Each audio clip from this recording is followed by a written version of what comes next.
Welcome to the sixth hearing of the Portfolio Committee Number 1, Premier and Finance, for the additional round of the inquiry into budget estimates 2024-25. I acknowledge the Gadigal people of the Eora Nation, the traditional custodians of the lands on which we are meeting today. I pay my respects to elders past and present, and celebrate the diversity of Aboriginal peoples and their ongoing cultures and connections to the lands and waters of New South Wales. I acknowledge and pay my respects to any Aboriginal and Torres Strait Islander people joining us today. My name is not Jeremy Buckingham, it's Robert Borsak, and I'm the Deputy Chair of the committee. The Chair has just arrived. Thanks, Robert. I really appreciate that. Thank you. Apologies, everyone. Stuck waiting for a lift. No, I'm happy to talk about that, Mr. Chair. Thank you very much. I welcome the President of the Legislative Council, the Honourable Ben Franklin, and accompanying officials to this hearing. Today, the committee will examine the proposed expenditure for the portfolio of the Legislature. I ask everyone in the room to please turn their mobile phones to silent. Parliamentary privilege applies to witnesses in relation to the evidence they give today. However, it does not apply to what witnesses say outside of the hearing. I urge witnesses to be careful about making comments to the media or to others after completing their evidence. In addition, the Legislative Council has adopted rules to provide procedural fairness for inquiry participants. I encourage committee members and witnesses to be mindful of these procedures. Welcome again, and thank you for making the time to give evidence. While all witnesses must be sworn prior to giving evidence, Mr. President, I remind you that you do not need to be sworn, as you have already sworn an oath to your office as a Member of Parliament. I would also like to remind all other witnesses that you do not need to be sworn, as you have already been sworn before this committee during this inquiry. Today's hearing will be conducted from 9:15am to 1pm, with a 15-minute break at 11am. During these sessions, there will be questions from the opposition, crossbench and government members. So we will now commence with questions from the opposition. No, crossbench. Oh, crossbench, sorry. Did I say... Okay, yeah, sorry, crossbench. Mr. Borsak. that caught me unawares. It said opposition. Well, I know there's a question that the opposition was going to ask, and since I'm caught without a question at the moment, you can take mine. I can have yours. Okay, this is his. I want to make a complaint about the showers in this place. Oh, okay. The water I was pressure sure this was going to be horrible. lifts first thing up, but okay. This is a very important matter for those of us that have to prepare in this place. And yeah, what can we do to increase the water pressure in the building? Since we had the renovations done from the old to the new, frankly, it's been shocking. It's been very, very bad, and you know, something needs to be done about it. I know there's been extensive work being done in the building. Maybe there's issues in relation to pipe work or something like that, but if this could be addressed, perhaps through Mr. Webb, it'd be a good idea. Thank you, Mr. Borsak. It will shock you to know that I'm not over all of the details of the water pressure within the building, so I will throw to Mr. Webb, who hopefully will be. Possibly not a question I had prepared for, though. So well, I wasn't prepared to ask it either. But I think that's a fair comment. Yeah. As we've done the renovations, we've obviously done renovations at different times when there have been different levels of water restriction and the rest, which means different showers have been refurbished, sometimes with more water-saving technology and sometimes less. And I am aware that has resulted in a variability in water pressure around the building, which you're, I think, referring to. So far, the feedback from the showers that we've just installed down in the gym as a part of that work has been pretty good. And so I'm very happy to commit to go through and have a look at the water pressure on all of the showers that we've done in the last little while to see if we can improve. Perhaps up on level 11, it's not all that, and it's not been since the gym work's been done. It's been like that almost since the day it was installed. Yes, but I suspect perhaps we've, as I say, we've done this work at different times when there's been different levels of restrictions. So perhaps it's something we can go through and look to try and make more uniform across the. While you're talking about renovations and starting on a jocular question really, but where are we up to in relation to the renovations of the building? Certainly the heritage renovations and other parts of the building. We've obviously done a lot of renovations over the last 2 or 3 years. The old Rum Hospital is now being completed, and I'm delighted to say has been given a number of statewide awards, or nationwide awards, in fact, which, because of the quality of both the internal chamber work and the external work that's been done. There are still a range of things to do, and I guess the first point, I'll throw to Mark shortly, but the first point that I want to make is this, that we've seen around the world a range of parliaments where they haven't done rolling works, and so what's happened is suddenly the stick breaks and then they have to do it all at once. And so what that's going to mean is, for example, the Canadian Parliament is shut down. The Westminster will have to shut down for probably a decade in order to deal with all of the works that need to be done. We have a very strong view that the most important thing that we can do is to have rolling works throughout the Parliament, so that we don't have that problem. Now, one of the reasons, and I hate to foreshadow the lifts thing, but I will, one of the reasons why the lifts is an issue is because they're 45 years old and they all had to be replaced at the same time. What should have happened is that they should have been replaced one at a time, every few years. So that's the process and the philosophy by which we're going to be looking at the building now. There is still work to be done. There's, for example, the Macquarie Street entrance to the building needs to be redone for accessibility reasons. People, particularly in wheelchairs, but others with accessibility needs, can't get out through the turnstiles, and so they need to be that needs to be opened by the special constables and so forth. And there are other issues as well. We're looking at potentially the accessibility needs on level 9, for example. But we're doing these things methodically, and we're working through them one at a time. The gym has just been finished, and that is now almost a fully accessible. Once the door is finished, it'll be a fully accessible place for staff and for visitors to go. But Mark, you might have some more comments to make.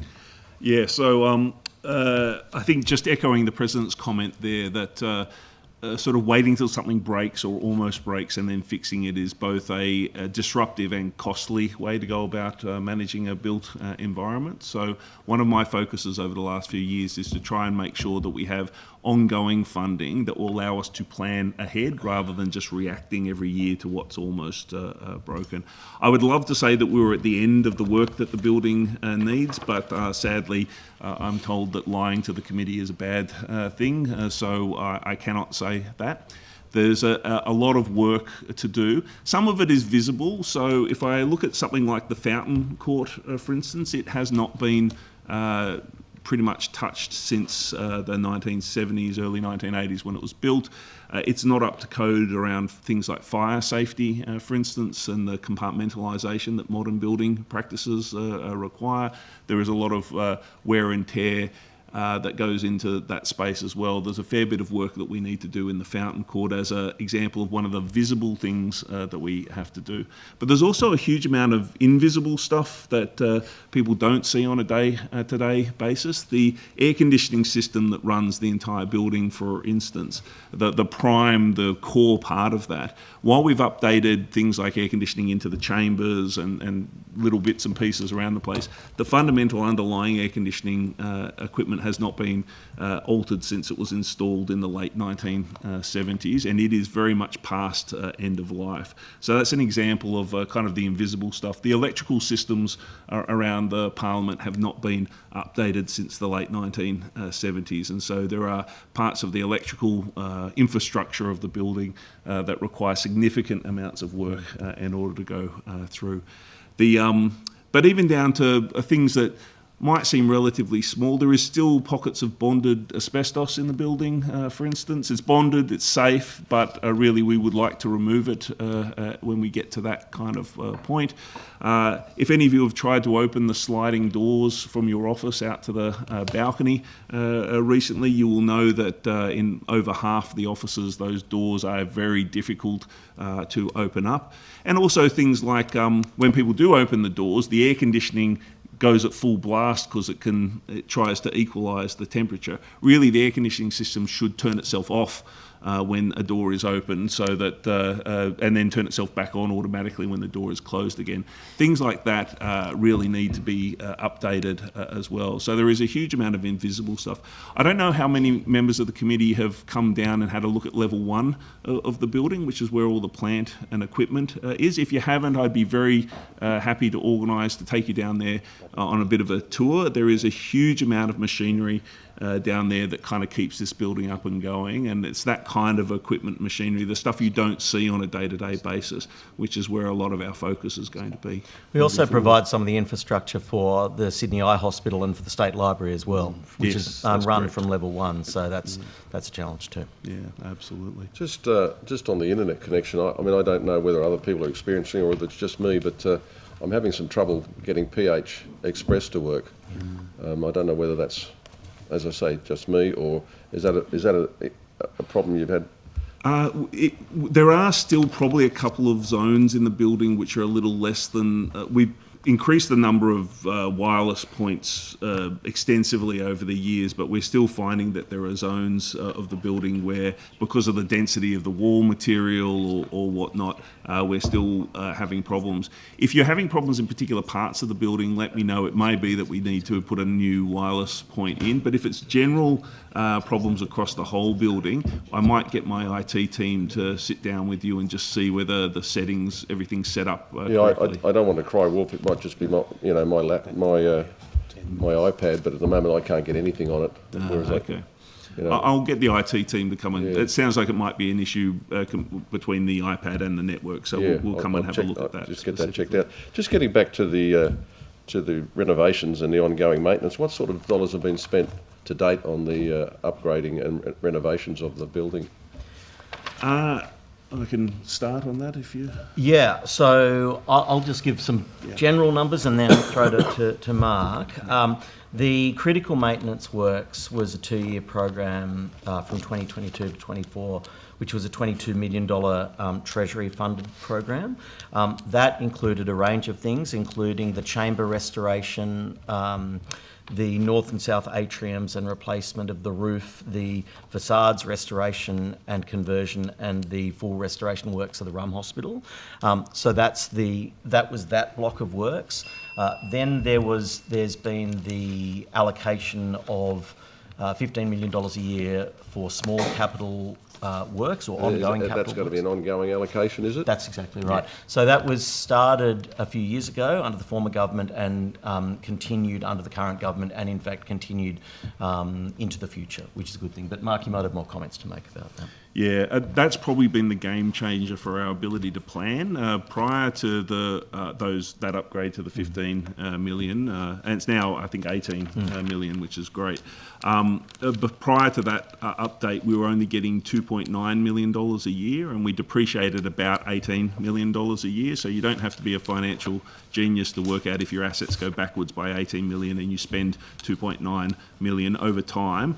The cumulative effect of that had been quite great. The President mentioned before that the Canadian Parliament is 5 years into a 10-year shutdown of their main building, and that the Westminster is looking at potentially a 12-year shutdown when they can agree on where they find the £3 billion that they need in order to actually do the work. Sorry, how much? 3 trillion? £3 billion that they need to do the work. I believe that the fire control system in Westminster Palace at the moment is a group of people that walk around smelling to see if there's smoke anywhere in the building. It's kind of got that.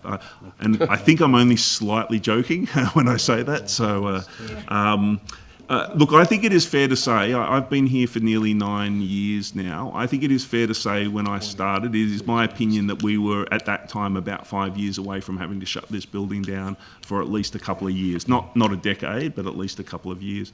There was black mould in the Hansard area. Some aspects of the air quality in the chambers were causing real physical health issues for some members.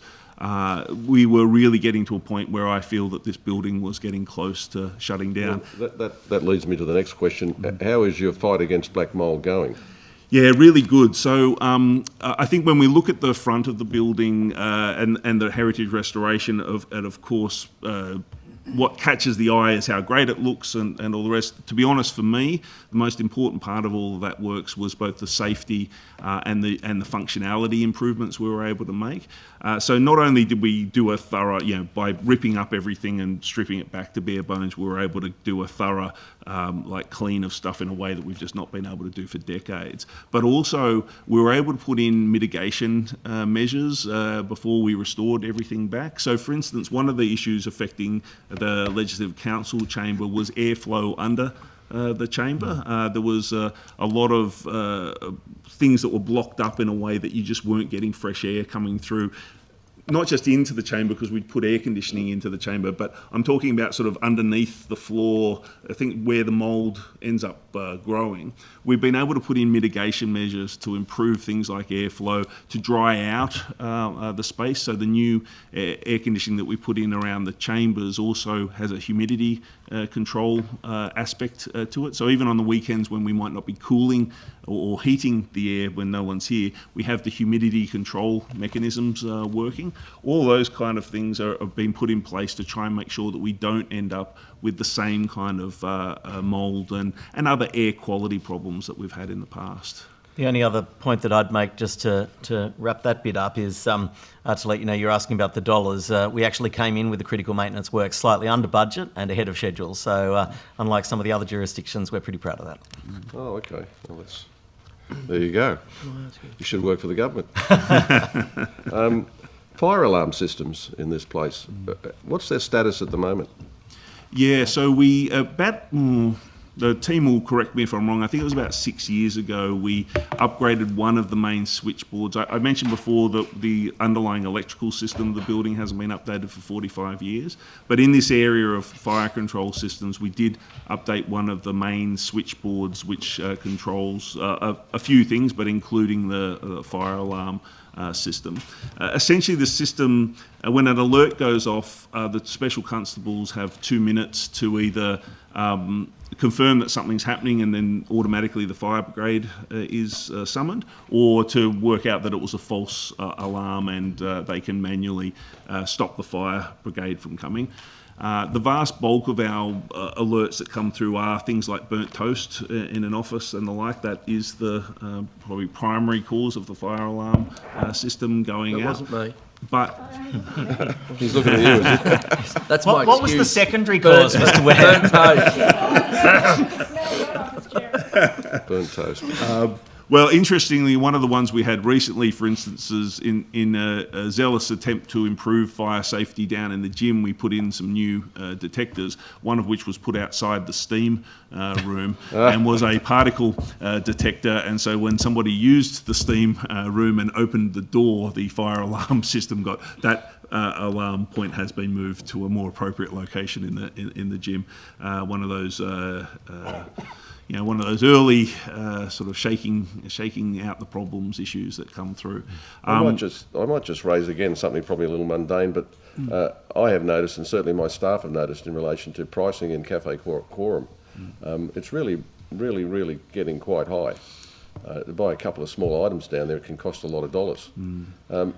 Has that cafeteria benchmarked itself to the competition around town, or are we just taking advantage of the convenience of that particular facility?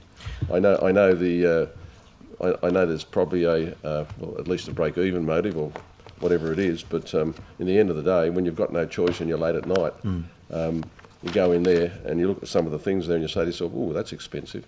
Yeah. Look, it's a good question, and I understand it's about cost, but I'd like to address a couple of issues in terms of the food product that we offer.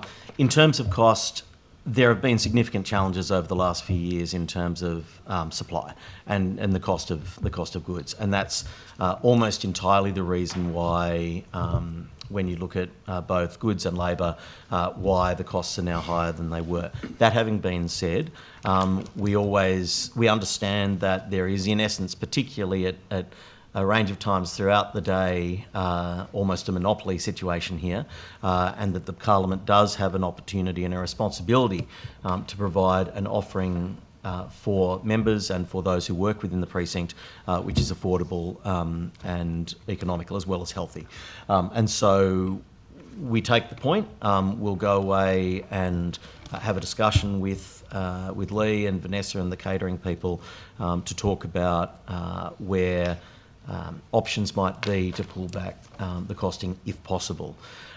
We are focused though on the broad issue of food and the offerings that there are down at the cafe. There've been a range of there's been a range of feedback given to us over the last couple of years about a whole lot of different things. Some people want more pub type options, some people want healthier options, some want more vegetarian or vegan options. We're trying to accommodate a broad range of people, and in fact everybody within the precinct. But what we've determined is that although we're going to have a biennial survey about a range of the different services within this building, everything from security and cleaning through to the experience within the building, and that will include food too. Because of the amount of feedback that we've received recently over the last sort of 3 to 6 months, including from this inquiry today, we're going to put out over the next few months a specific survey about the food options. That will include quality, price, and so on. And I guess we would encourage everybody to answer that, because at the moment we've got a small number of very loud voices who are saying what they think should be on menus, where the price points should be, what should be included. Obviously, we can't, because of economies of scale, we can't have everything for everybody, but what we can do is to try and land somewhere where everybody's got something and where the majority are happy. And so and I encourage everyone who's either watching online, which I'm sure is thousands, Mr. Chair, or reading the transcript, to please, when they see the survey, everyone within the precinct to please complete it, because the only way that these things are worthwhile is if they're methodologically sound, and that means if we get a number of answers. But Mark, did you want to add anything else to that? I would just say we do a benchmarking exercise every 6 months against both local competitors for the final product, if you like, but we also benchmark supplier costs every 6 months as well. Just to give you a sense, in the last 6 months, fruit and veg costs have increased by 6.3% across our supplier range. Some other inputs are more like 2%, and we try as best we can. We look at alternative suppliers when we can. We also, Vanessa does an excellent job in menu design, looking at what's seasonal and trying to make sure that we are focused on using things that are at a low point in their cost cycle moving through. But it is true to say that the cost of goods, the ingredient cost base, has gone up significantly over the last couple of years. Obviously spiked through COVID in particular, but even since then we've been having steady rises. We try to hold off reflecting that through to the price as much as we can. You mentioned before about the break-even imperative. Well, what's the motivation? Break even or make a profit? No, break even at most. If we got to the point where we were making a profit, we would reinvest that profit back into the services that we provide. So, and often we don't even break even. No. No, last year, for instance, catering lost $700,000, compared to the revenue that were brought in. It was a net loss of $700,000. This year it'll be Lee, Vanessa, Carlos and the team have done some excellent work this year, and we're heading towards a lower cost. But for instance, if I was running Cafe Quorum as a purely commercial endeavour, I would close it at 3 o'clock every day. After 3 o'clock, we do not make money. We lose money. When the Parliament is open until midnight because there's a late sitting, we keep the cafe open until half an hour after. Yeah, but that's not a commercial consideration. No, it's not. That's right. But that's why we lose money. We try. On the other side, if it was just those services, the restaurant, the cafe, we would probably lose more, well over $1 million a year. But the offsetting factor for this Parliament is that we have the function space that allows us to go out and let external bodies, corporates and the like, run events here. We do run those as commercial endeavours that try to make a profit margin. So the events business for external people is run commercially. Was that netted into your loss? Yes. So the $700,000 is a bigger loss on the services that we provide. offset by profit from the events that we do. A big part of our strategy to try and bring the loss down is to improve our use of the functions and event spaces. So interesting to me, maybe not to the committee, but January, late December, January into early February and April are dead months for events and functions. There's no members really here during that time. And the winter recess to a lesser extent. And we've traditionally not had big take-up from corporates either. So we have been doing a real push to try and get the use of the event space and function space in those quieter times up to a higher level, which is one of the things that's contributing to the much lower level of loss in the catering area that we're talking about here. But I very much view catering as half of catering is a commercial operation, half of catering is a service that we provide to the Parliament. Like any service provided by any parliamentary administration function, we try to do it as efficiently as possible. But we also try to listen to the feedback. For instance, we used to shut the restaurant every Thursday unless both houses were sitting because people just weren't coming to the restaurant. We now open the restaurant on Thursdays regardless of what happens with the lateness of sitting, because the feedback was that it might be a small number of people that might need the restaurant, but for those people it would be incredibly important. So we keep the restaurant open.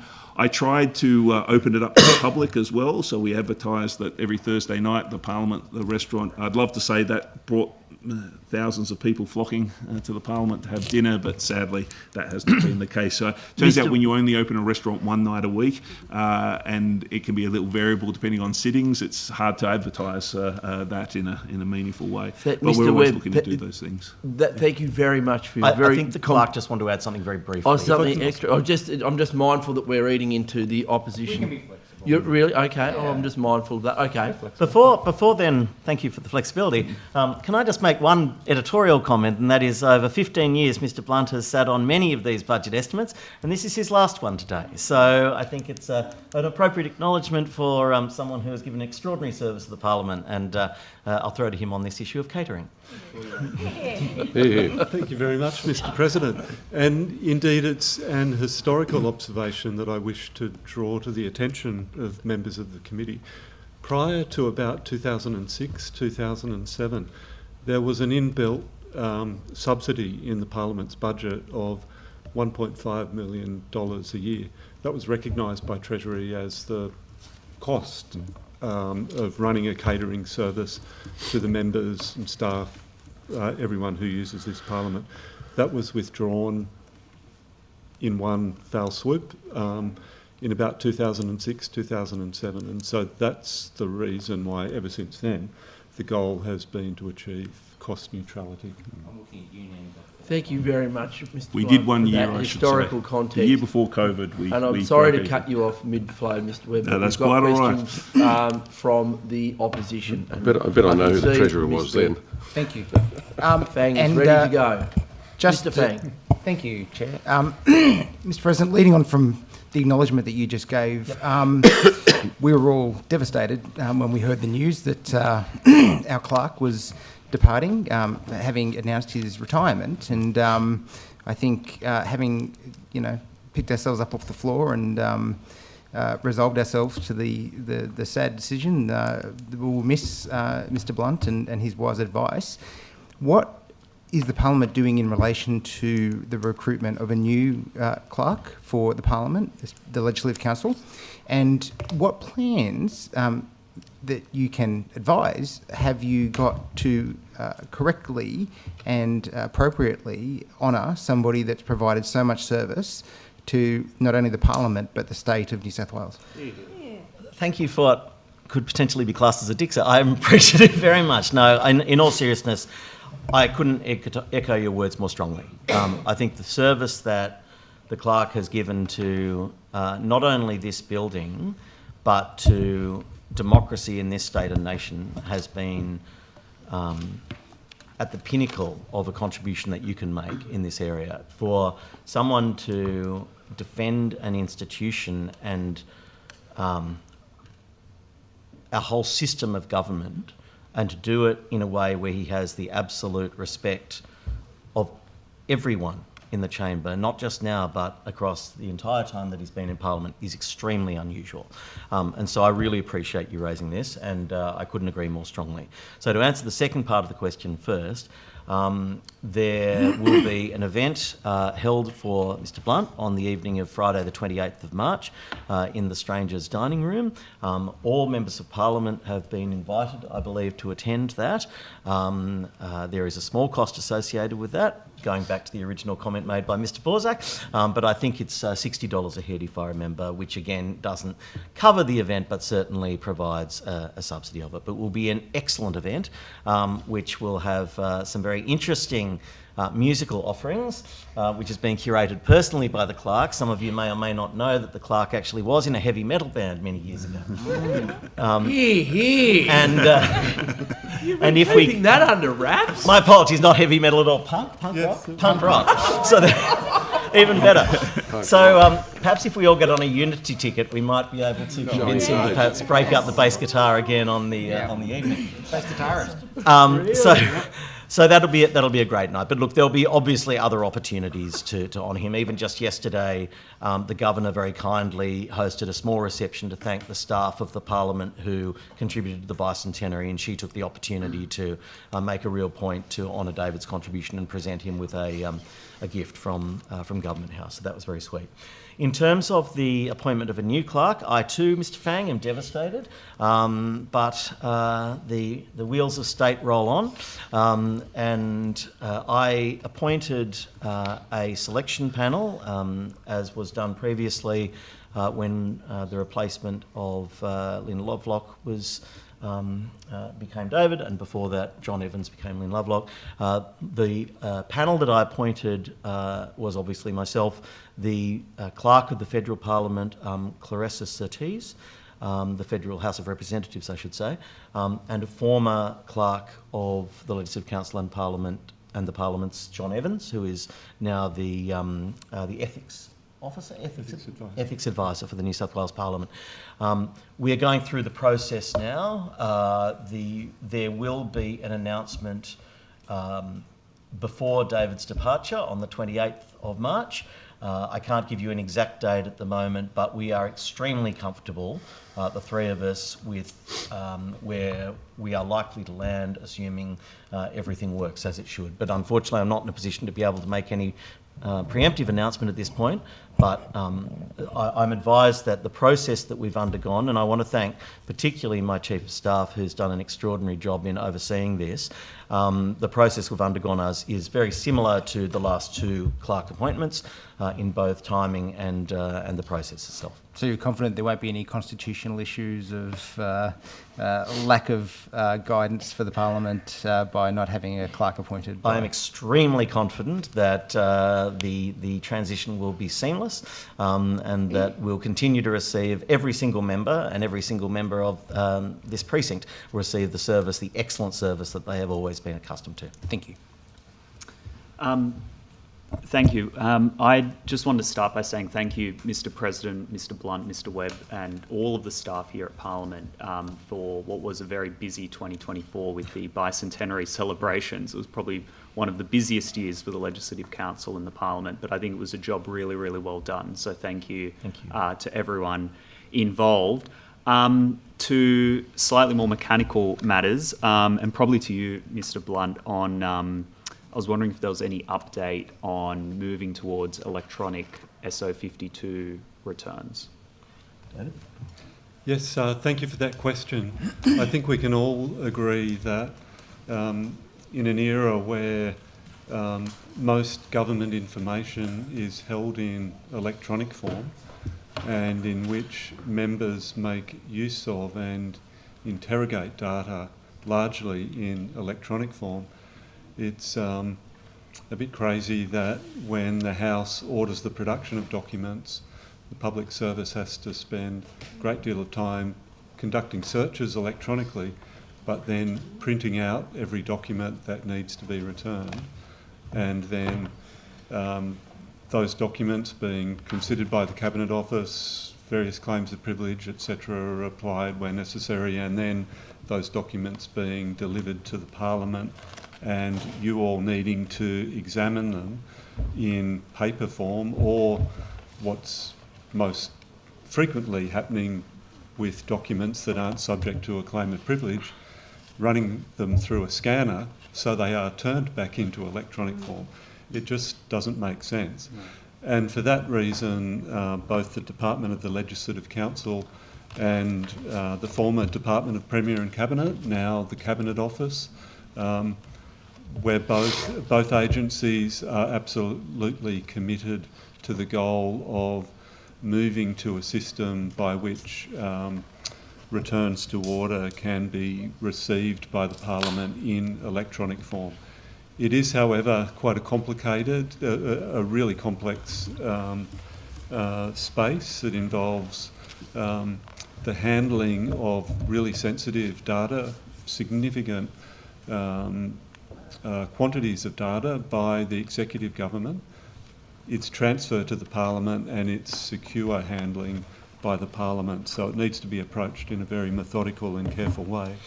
At the last estimates hearing in August last year, I indicated that I did not think that there would be much further progress on the project for at least 12 months due to competing priorities in the digital transformation space, and that has been the case. However, we have remained in dialogue with our colleagues in the Cabinet Office, and I'm happy to confirm and to assure you that both agencies, both the Department of the Legislative Council and the Cabinet Office, remain firmly committed to the goal of establishing a system by which documents can be returned electronically. The work that's taken place to date over a number of years has been really instructive and really helpful. Nevertheless, technology is evolving rapidly and has evolved rapidly since the project commenced. And I understand from my discussions with the Cabinet Office that the experience of the New South Wales Government in relation to electronic records, in relation to data management and cybersecurity, has pointed to some potentially new solutions to the task we have before us. Also, that the experience of the New South Wales Government in sharing information with other levels of government, particularly the federal government, during the COVID-19 pandemic and since then, has also informed potential new ways of tackling this issue. So that, for instance, a technological offer such as SharePoint might provide a more suitable platform than the custom-built portal approach that we had previously been working on. So here at the Department of the Legislative Council, you'd be aware that we've recently rolled out a members hub in SharePoint, by which you all receive and can access your committee information rather than through receiving hundreds of separate emails with files. We think that's certainly going to inform our side of the work going forward. And I'm sure that at the next budget estimates hearing later this year, the new clerk will be able to give you a further update on this important project. Thank you for that update. Is there, or has any consideration been given potentially to maybe having the documents electronic for, say, members and staff? That way you might alleviate some of the cybersecurity concerns that, putting thousands and thousands, millions maybe, pages of documents online for everyone to see could be quite problematic, but at the very least, and I assume the vast majority of SO52 returns probably are almost always viewed by members and staff, maybe the odd journalist as well, but I assume members of the public aren't rushing up to your office to look at the public documents, that potentially putting it on SharePoint, at least for members and staff, that way we can access it electronically, but still keeping some of the cyber concerns at bay as well. That's certainly one of the options, and those sorts of considerations will be taken into account as we explore the potential use of SharePoint and other technologies to tackle this issue. Also, the approach of perhaps rolling this out in stages rather than a single solution for not only public documents but also privileged documents and documents containing personal information. It does seem to me that it makes sense to, as far as we can, to tackle this in stages, and you're absolutely right. The appropriate concerns of the Cabinet Office and government agencies about document security and cyber security risks, they are very real, and they're ones that we have to deal with really seriously, and perhaps those concerns are less of a problem in relation to public documents than they are with privileged documents, for instance. Thank you. In the meantime, and hopefully we can get this up and running as quickly as possible, but in the meantime, is there any way of potentially... Sorry, Mr. Rath, would you mind pulling your Sorry. microphone just a touch? Thank you. Any way of potentially making the process a little bit easier in terms of... And you're quite right, when the documents come in, often we like to scan them so that we can then use them electronically and share them amongst members and staff, etc. Is there any possibility of moving towards a system where if there's capacity for the LC staff, your staff essentially, to scan those documents, or if there isn't that capacity for the staff to do that, potentially a way, and maybe it's something we need to do voluntarily amongst the members, that if I go down or my staff go down and scan all of the public documents onto SharePoint, that then say Ms. Boyd's staff wouldn't need to go down to your office and scan those documents again, spending many hours scanning documents. It would be better if we could just share them, but I might not know that Ms. Boyd's staff has already scanned all of those documents. So if there's a way potentially to collaborate amongst the members and the staff of the LC for documents, so we don't all need to duplicate that, or if there is any potential capacity for your staff to do that. And I know that you've got a million other things that you need to do as well, and there's no shortage of SO52 documents coming in, but I think there's a lot of duplication at the moment amongst members and staff. I don't know, maybe it's something you take on board or consider for the future. I'd be happy to take the question on notice and come back to you with a thorough answer. Without being too cheeky, could I just suggest that perhaps some of the ideas that you're floating are ones that, there was another party in opposition not that long ago. They'll be back there. They might not have necessarily been all that willing to share with you all of the strategies and things that they did now that they're on the other side of the chamber. But tell us your secrets. No, thank you. A different issue, the last estimates, and to you, Mr. President, and maybe to Mr. Blunt as well, we're moving towards, or the Special Minister of State announced moving towards a system of independent funding of the integrity agencies, but also for the Parliament as well. And an indication was given of putting together a process of having a committee or potential committees, quite similar to this one, the Legislature, to examine appropriations from the executive government. And I think some consideration was given to how other jurisdictions might do it, in particular the federal parliament. Has there been any update on that or what we're moving towards?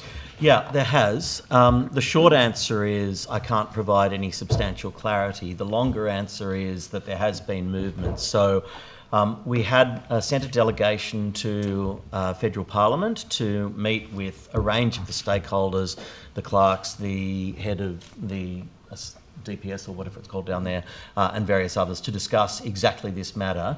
That delegation consisted of myself and the Speaker, the Clerk of the Legislative Assembly and the Legislative Council, Mark and our Chiefs of Staff, and we talked about how they do it and how it's all progressing.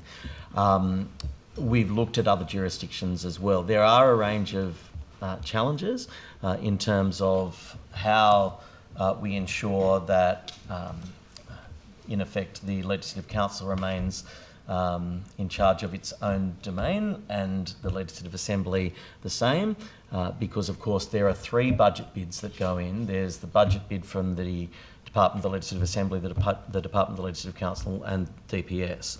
And having, frankly, a Legislative Assembly committee overseeing the bids or having anything, frankly, at all to do with the bids from the Department of the Legislative Council is, I'm sure, offensive to everyone around this room. Yeah. But in the same way, of course, it is vice versa as well. So looking at how that actually will work is a challenge. And if there are individual committees, and potentially that might mean there would need to be 3 individual committees established, or whether they would then fall under current committees in terms of their operation, possibly the Public Accountability Committee and so on. That's a long way of saying we are continuing to work on it, but we haven't landed at this point, but we're continuing to consider all of it and how it works, because we do think that objectively it is a good thing to shine sunlight on these sorts of budget bids, because they're not political, they're about what's in the best interests of the Parliament. But David, you might have something further to add on that matter. Yes, thanks, Mr. President, Mr. Rath. The model that's in place for the Australian Parliament, with a committee of the House of Representatives looking at the House of Representatives' budget bids and what's in the appropriation bills each year. Similarly for the Senate, neither of those committees looks at DPS, so that's a significant gap in the federal model. Nevertheless, the model of having a committee of each house looking at these matters did appeal as something appropriate to a bicameral legislature, and so we were quite keen to conduct those discussions. I'd have to say, from my point of view, coming back from Canberra, having had those discussions, we were, I think it would be fair to say that we were not convinced that the model was necessarily all it was cracked up to be, and that there were potentially more problems with it than there were solutions being provided. And I think certainly for DPS, it's a model that has very little appeal.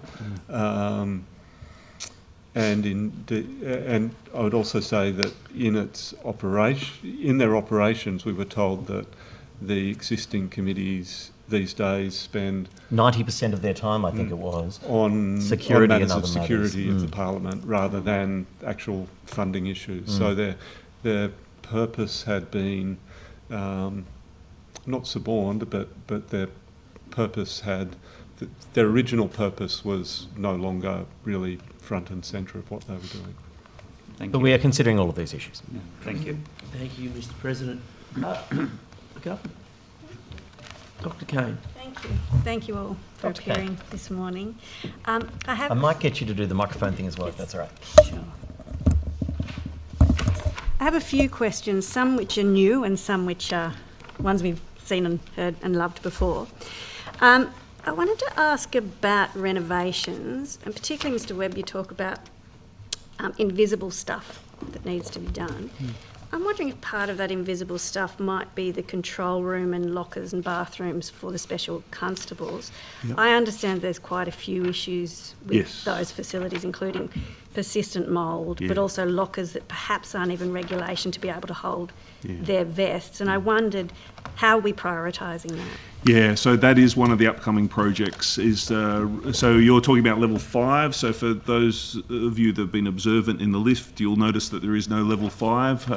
Some hotels don't have a level 13. We've decided 5 is an unlucky number, but it's because the facilities for the special constables and also the changing rooms for the cleaners, some of the chamber and support staff that work in each of the houses, and the rest are down on level 5.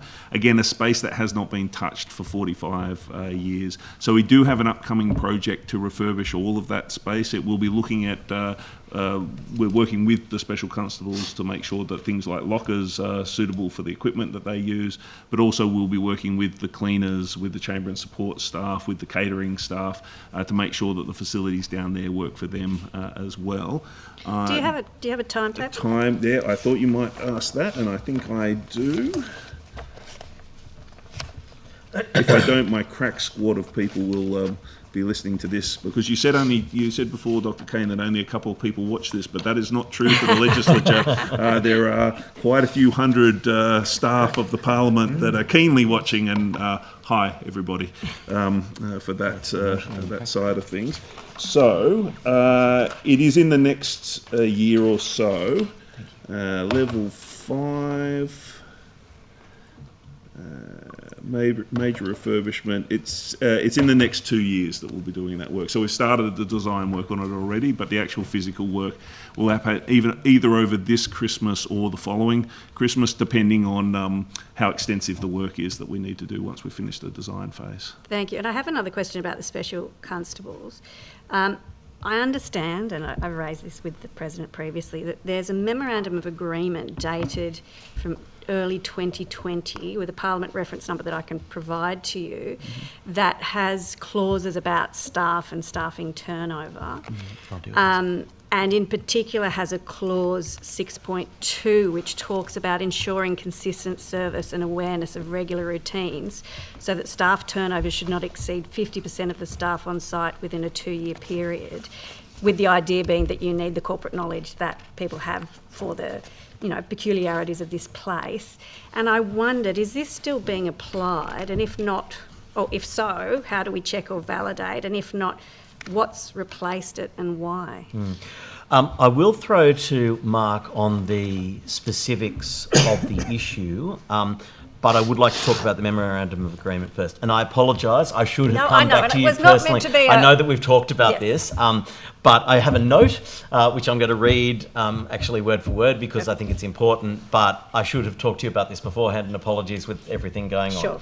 But the memorandum of agreement with the New South Wales Police Force contains sensitive operational information and isn't publicly available. So we can't release it publicly in answer to the question that you've asked me previously, and I apologise about that, because it may undermine the integrity of the parliamentary security framework. So there are some information that I can give. There is an MOU that was written in 2004 and a memorandum of agreement which was written in 2019 between the Police Force and the Parliament of New South Wales for the provision of special constables pursuant to Section 27 of the Parliamentary Precincts Acts in 1997. A review and an update into the MOA is currently underway as part of the security assessment. And so raising these issues, even though we can't specifically go to the details of the MOA, isn't inappropriate or unreasonable at all, and will certainly be factored in, and we appreciate you doing it. However, the confidentiality and disclosure of information clause within the agreement, signed by both parties, of course, only allows the release of information if required by law. And that's Section 8.2 of the MOA. So that's the specifics about the MOA, which is why we won't release it, and B, I'd prefer, if possible, not to speak about individual and specific clauses within the MOA. Putting that aside, though, the issue that you raise, and in fact, frankly, any issue that you'd like to raise in this forum about that is not inappropriate, and, well, Mr. Webb might have a view about the way that it should be raised, whether it's public or private, because of the security of the building. But I'm not shying away from the transparency about it, merely to give you that information. Is there some way, we've got the clerk sitting there, is there some way that's better for me to have some supplementary questions that are in camera, or some other way of doing that? So what we might do, first I'll throw to Mr. Webb in terms of any extra information he might be able to provide, and then, as I say, we welcome it, but we just want to make sure, as with with all security issues, that we don't in any way undermine the security Sure. of the place. But Mr Webb first. Echo everything the President said. The only thing I would say is that we do monitor the MOU and work with New South Wales Police on it generally, but for the reasons the President outlined, I can't talk about any specific element of what we're monitoring and how we're engaging with them. It's fair to say generally if an issue comes up where there's an aspect of the MOU that's not being met, we have a really constructive relationship with New South Wales Police and with the Special Constables where we can start to work through issues, but I can't talk about the specifics of any given one. In terms of the questions you might like to ask, and of course I'll defer to Mr Blunt AM for his opinion on these things. I have promised him that I will refer to him by his full title for the remainder of the estimates area, if you see him shaking his head. That would be good because sometimes in the nature of a question can sometimes reveal either a security vulnerability or a gap. Sure, going I'm through. really So sensitive to that. I'm if we happy can to find a take way, advice. I'm very happy. And as Happy I've to said take to this advice. committee or previous incarnations of this committee, I'm also happy to talk in camera with the committee more fulsomely about, I wouldn't be able to about this MOU, but about security issues more generally. I'm always happy to talk in more, I could probably be a little more candid if we were in camera as opposed to something that will be on the public record. Mr Blunt? I am. Under the resolution referring the budget estimates to this and the other portfolio committees, all hearings have to take place in public, so there's no capacity for us to give evidence to you in camera. Over the many years that I've been attending these hearings, when from time to time questions have been asked about security matters, there's been a standard form of words used by the presidents and heads of DPS, which is that matters to do with security of the building and security of members should be dealt with confidentially by coming to see us and seeking a briefing. And the final thing that I would say is if, in fact, if any member was inclined to ask a question without notice of the President in the chamber, there's also a standard form of words that presidents have used over the years indicating that members are welcome to come and make an appointment to see me in my chambers to talk about these matters confidentially. So Thank you. that's what I would encourage in this regard. Thank you for that. Could I make one final comment about the Special Constables, and that is just one that they do an extraordinary job. They do indeed. The last year, particularly through the bicentenary process, through having over 3,000 people through the Parliament on our open day on the 25th of August, through the very stressful royal visit in terms of the security protocols and so on, they were incredible. And I wrote to each of them individually to thank them for the extraordinary job that they had done. Yeah, thank you. I've got more questions, but do you want to have a go? Yeah, sure. I'm happy I've got to. some more, but Mr Murphy. Thank you, Chair. Thank you for coming along and giving evidence today. I might just start by going back to the bicentenary last year. We had a lunch on the 20th of October, and at that lunch there was quite a glorious red carpet that ran It was from for the you, front of the Cameron. building right through to the strangers' dining room in two parts that then came together. Can I ask, how much was that? Was that bought for that lunch or? So, the short answer is I don't know. We're happy to take that on notice. We'll come back to you. But in terms of the issue, the red carpet itself, we've always had a red carpet in the Parliament for major ceremonial events. That, however, did fall into disrepair. This was a new one for... So it was a new one for that event? That one moment. It was a new one, and the first event for which it was used was that event. This, however, we expect will last for decades and will be used for a range of events, including any openings of Parliament, ceremonial events and so forth. So while this was its first outing, it wasn't solely and only used for that particular event. Can But I we'll ask come back to you about the one that it replaced, how many times was that used? Oh, I don't know. But again, we're happy to come back to you on that. Yeah, I'll get the exact details, but it had been in place for at least 10 to 15 years, like it's been there for a long time. We have it still as a backup in case, look, for instance, if we had an event where there was a lot of rain and the primary carpet was to get wet, we have the old carpet as a backup if required. But yeah, in terms of exactly how long and exactly how many events, I'd have to take that on notice. I just don't have that to hand. Okay. And I might just quickly ask about something else. Are all the committee staff permanent employees of the Parliament? Or do we have a mix of temporary and permanent staff? I presume you're talking primarily about the staff of the Department of the Legislative Council? That's right, but also joint committees that Legislative Council members might serve on. So most of the joint committees are supported administratively by our colleagues in the Department of the Legislative Assembly, so I can't answer on their behalf. There are now 2 or perhaps 3 joint committees that are supported by the Department of the Legislative Council, including, for instance, the Joint Committee on Modern Slavery. So in terms of the Department of the Legislative Council committee staff, I would have to take a notice the precise number, but it's probably about 40% who are Can you in give me a temporary breakdown positions. of each Yes. committee and the number of staff and how many are permanent and not permanent? I can't do it by committee because, unlike most other parliaments, the way in which the Legislative Council, the Department of the Legislative Council supports its committees is by having one big pool of staff.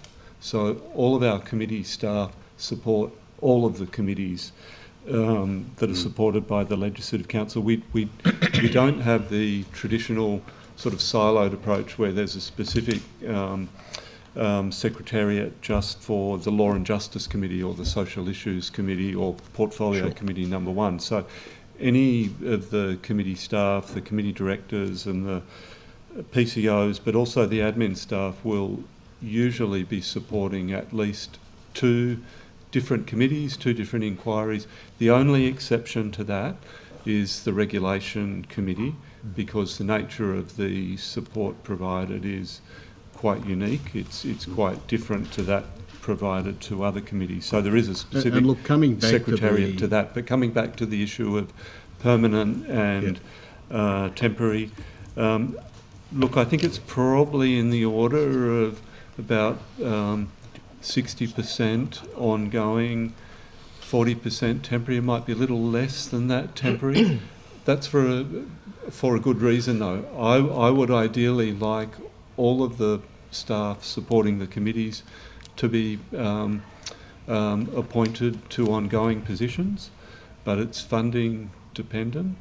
So the committee office was expanded significantly during the period 2018 to 2022, and it was able to be. It was expanded because the workload of Legislative Council committees expanded greatly. The workload doubled, Sure. so the secretariat, the office, increased in size with the benefit of temporary funding being provided year on year.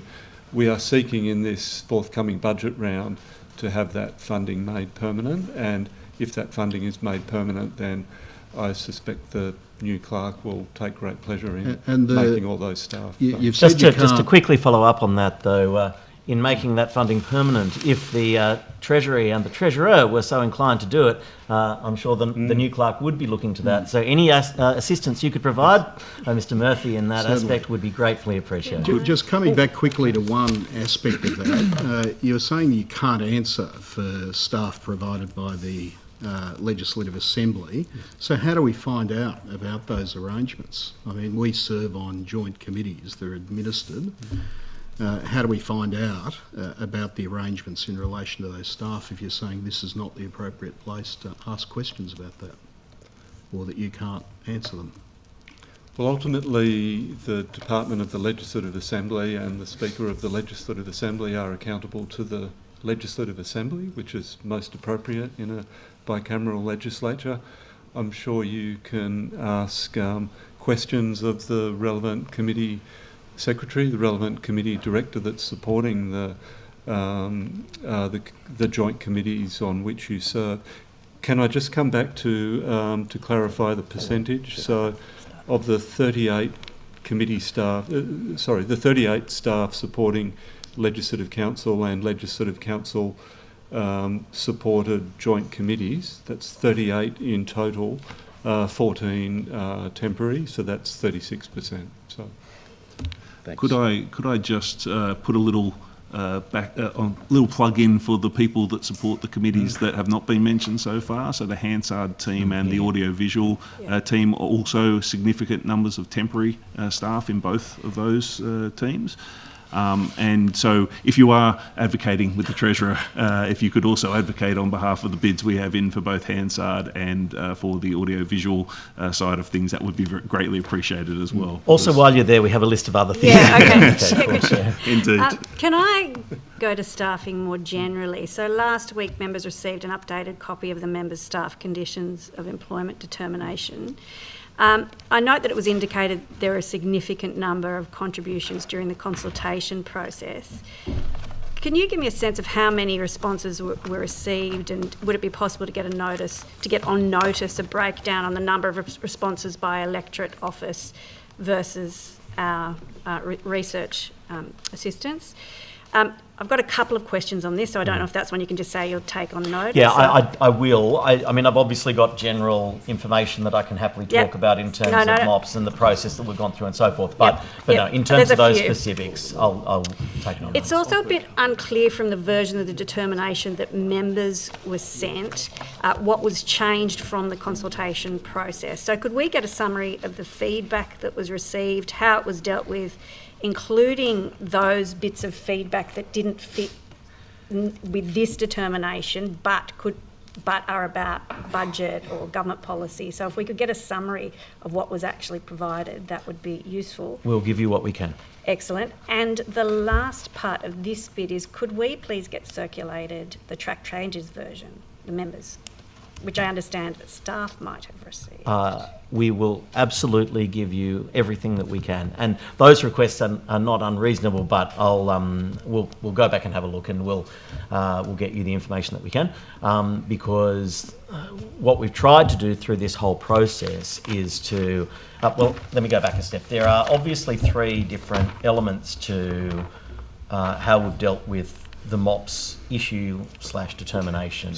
The first was to ensure that we landed the 4% pay rise for staff. Obviously, from the Commission, there was only a 3% ruling, but we wanted to ensure that it was in line with the others, and I'm very grateful. Again, Mr Murphy, you can pass this back to the Treasurer possibly at the beginning of your discussion, that I'm very grateful and appreciative of that extra 1% for our staff, because they do an extraordinary job all across. So that's the first point. It was landing that. The second issue was dealing with the non-financial determination, a determination which comes out annually. That's what we've engaged with, that's what you're asking about, that's what we've now provided to members, and that is what we are likely to then publish as the final determination. Note, however, that a final determination doesn't mean final, it means final for this year, for this 12 months. And so this, I see it as a living document that will continue to be improved, and will continue to work in consultation with all relevant stakeholders to ensure that it provides the best possible working conditions for staff. The third is obviously what was raised by Mr Namba and previously. I'm sorry, I'm trying to be helpful here. No, you are. No, I mean, I'm not filibustering. Is in terms of the longer term issue, which is about potential reclassification for roles, which will require a greater body of work, greater consultation and so on, which we wanted to land the first two first before we start then moving on to the third. Thank you. Thank you, Mr President. Just for your information, colleagues, because of the comprehensive answers we've had, we don't have 15 minutes each for this next round. We have 11 minutes each, which I'll allocate. Why don't we say 10 plus a little bit at the end from when they overtalk? Well, that We could just almost equals 11, I'd say. Before we go to Ms Boyd, I just have one question, and that is, you will have noted, Mr President, that in this room, and it relates to the committee hearings, that were, the operation of budget estimates, you will have noticed in this room there are 5 different types of seating. And some of it ranges from very ergonomic. I noticed that Hansard bring their own. They have the more ergonomic, but there are less comfortable ranges of seating for these hearings. And last week we had 4 hearings in this room, and so that ran for 40 hours or plus of sitting in these chairs, which are particularly uncomfortable. But they don't. I must note, for someone who suffers from lumbar issues, they're low. It's different in each room. I note that some of the committee staff are working off their laps. I note that. So is there anything we can do to ensure that we have more comfortable seating for these hearings and for these hearings and other events in this room? Sure. I will throw to Mr. Webb shortly, but I can advise that we've been focusing on and hearing the feedback about the seating. There is both a short-term and a long-term solution in the works, which I'll pass to Mr. Webb to talk about. I was hoping someone would ask that we could table the chair that you're specifically referring to, but alas, that didn't happen. Mr. Webb, if you can discuss what we're actually doing. So I was strategic master stroke on your part, Chair, for putting that question to the head of Treasury at the end of the Treasury estimates. That's always helpful to have on record the Treasury Secretary agreeing that something is could be improved. So that's very useful. So in the short term, what we've done just in the last couple of days is I've gone through and looked at all the chairs that we have and started to deploy the more comfortable ones into the Macquarie room and into the Jubilee room and get out some of the less comfortable ones. You probably can't see properly from here, but Margaret and I are sitting on chairs that came from the Macquarie room rather than those chairs that are in the public gallery, which are okay for sitting on for about an hour for an event, but not if you're here all day. So that's the short-term plan, has been to sort of audit and deploy the chairs that we do have in the building at the moment to get the most comfortable ones into them. And the most ergonomically, when I say comfortable, shorthand for ergonomically sound as well. So that's what we've been doing in the last couple of days. That's been the short-term plan. But it has, as you've quite rightly pointed out, resulted in a variety of chairs across both of the rooms. What we've kicked off for the longer term, we're working with a couple of chair manufacturers to get a series of chairs sent out to us that have different levels of lumbar support, ones that look fitting for a committee hearing, so something that looks like it should be in a committee room, but also has those ergonomic areas. We'll be getting a few different examples in, and I'll be writing out to all members, inviting you to come down and try them out, see what works for you, what doesn't. And then the intention is to have ordered and have those chairs in place before the next estimates around, so that we can deal with this issue once and for all. Oh, fantastic. Thank you very much, Mr. Webb. Ms. Boyd. Thank you very much, Chair, and good morning to all of you. Maybe we need to give Beverly a better chair with those comments. Just back on this MOPS determination, yes. I understand that there were a number of submissions which sort of highlighted the problem of having the MOPS Act at all and not having an industrial award for staff. When the version was sent out to members, it did have this bit at the end referring to undertaking further work to address aspects that have financial implications within the framework set by New South Wales Treasury. I guess where in the MOPS Act does it talk about the pay and conditions being governed by Treasury policy? Mr. Webb might have something further to add, but the intention from my perspective there was, in effect, if something has a cost implication, we therefore need to ensure that we get the money from it from Treasury.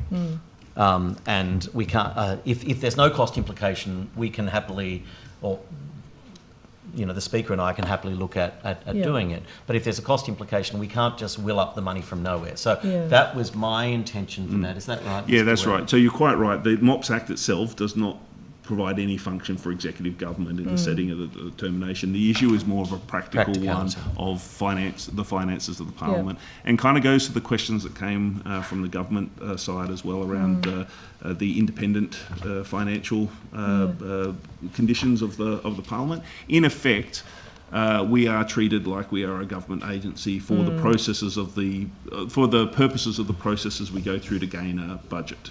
So we have to make submissions to Treasury. Treasury assess those submissions. Sometimes they put them through, sometimes they don't. So anything that has a major financial impact, it's not the MOPS Act that says that we have to go to Treasury. It's the general, how do you set a budget for a Parliament?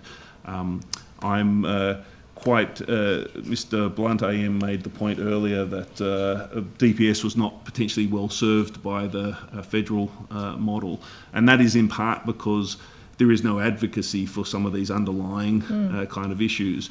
So, for instance, even if the clerk of the Senate was to put a wonderful bid up that their committee supported and that Treasury was convinced by, if there were flow-on effects to DPS, like, for instance, the need for more Hansard staff or the like, it just wouldn't get a Guernsey or a And that Looking. then makes it very hard to actually provide fair paying conditions for parliamentary staff. And I think that's why there is this drive for to reform the MOPS Act and to have an industrial award. Has that feedback been passed on to the Premier, the Treasurer and the Industrial Relations Minister? Not formally yet. Certainly there have been some conversations, there always are, about any of the consultation that we have regarding this, but our view was that we would wait until we had received any feedback that came from members so that we could then put out the determination and then provide a holistic feedback to the government. There's a strange situation now where we have a very sort of higgledy-piggledy situation with resources for lower house MPs and upper house MPs. Recently, lower house independents and small parties, I understand, got an extra staff member, which is great because everybody is overworked and that's fantastic. But we now have a situation where there is a staff member within lower house or working for lower house members who earn well over 50% more than a senior research officer within an upper house office. There is an obvious inequity there and disparity to the extent that some people are losing their staff now to lower house members because of the pay disparity, effectively doing the same job, if not something a little bit more relaxed, given that we have half the staff in the upper house than they do in the lower house.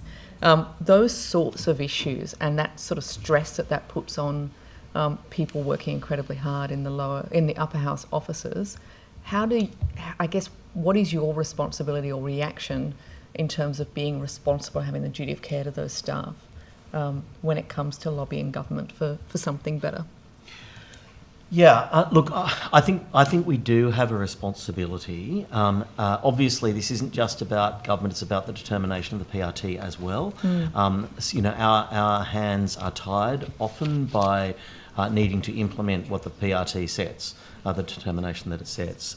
So that's a challenge. But the presiding officers put in a submission to the PRT.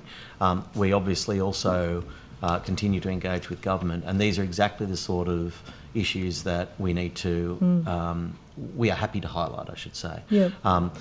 We can only know what we know. So I encourage you, Ms. Boyd, and in fact all members to continue to provide feedback about particularly any inconsistencies within the current system that may be unintended, but that do exactly the sort of thing. We've dealt with a range of them. For example, with we had an issue with WIP's assistants or WIP's advisors, which needed to be dealt with as well. I mean, to be frank, it seems that these inequities that are growing out of different officers getting different amounts are historically political and seem to be part of political staffing deals done perhaps with independents and others.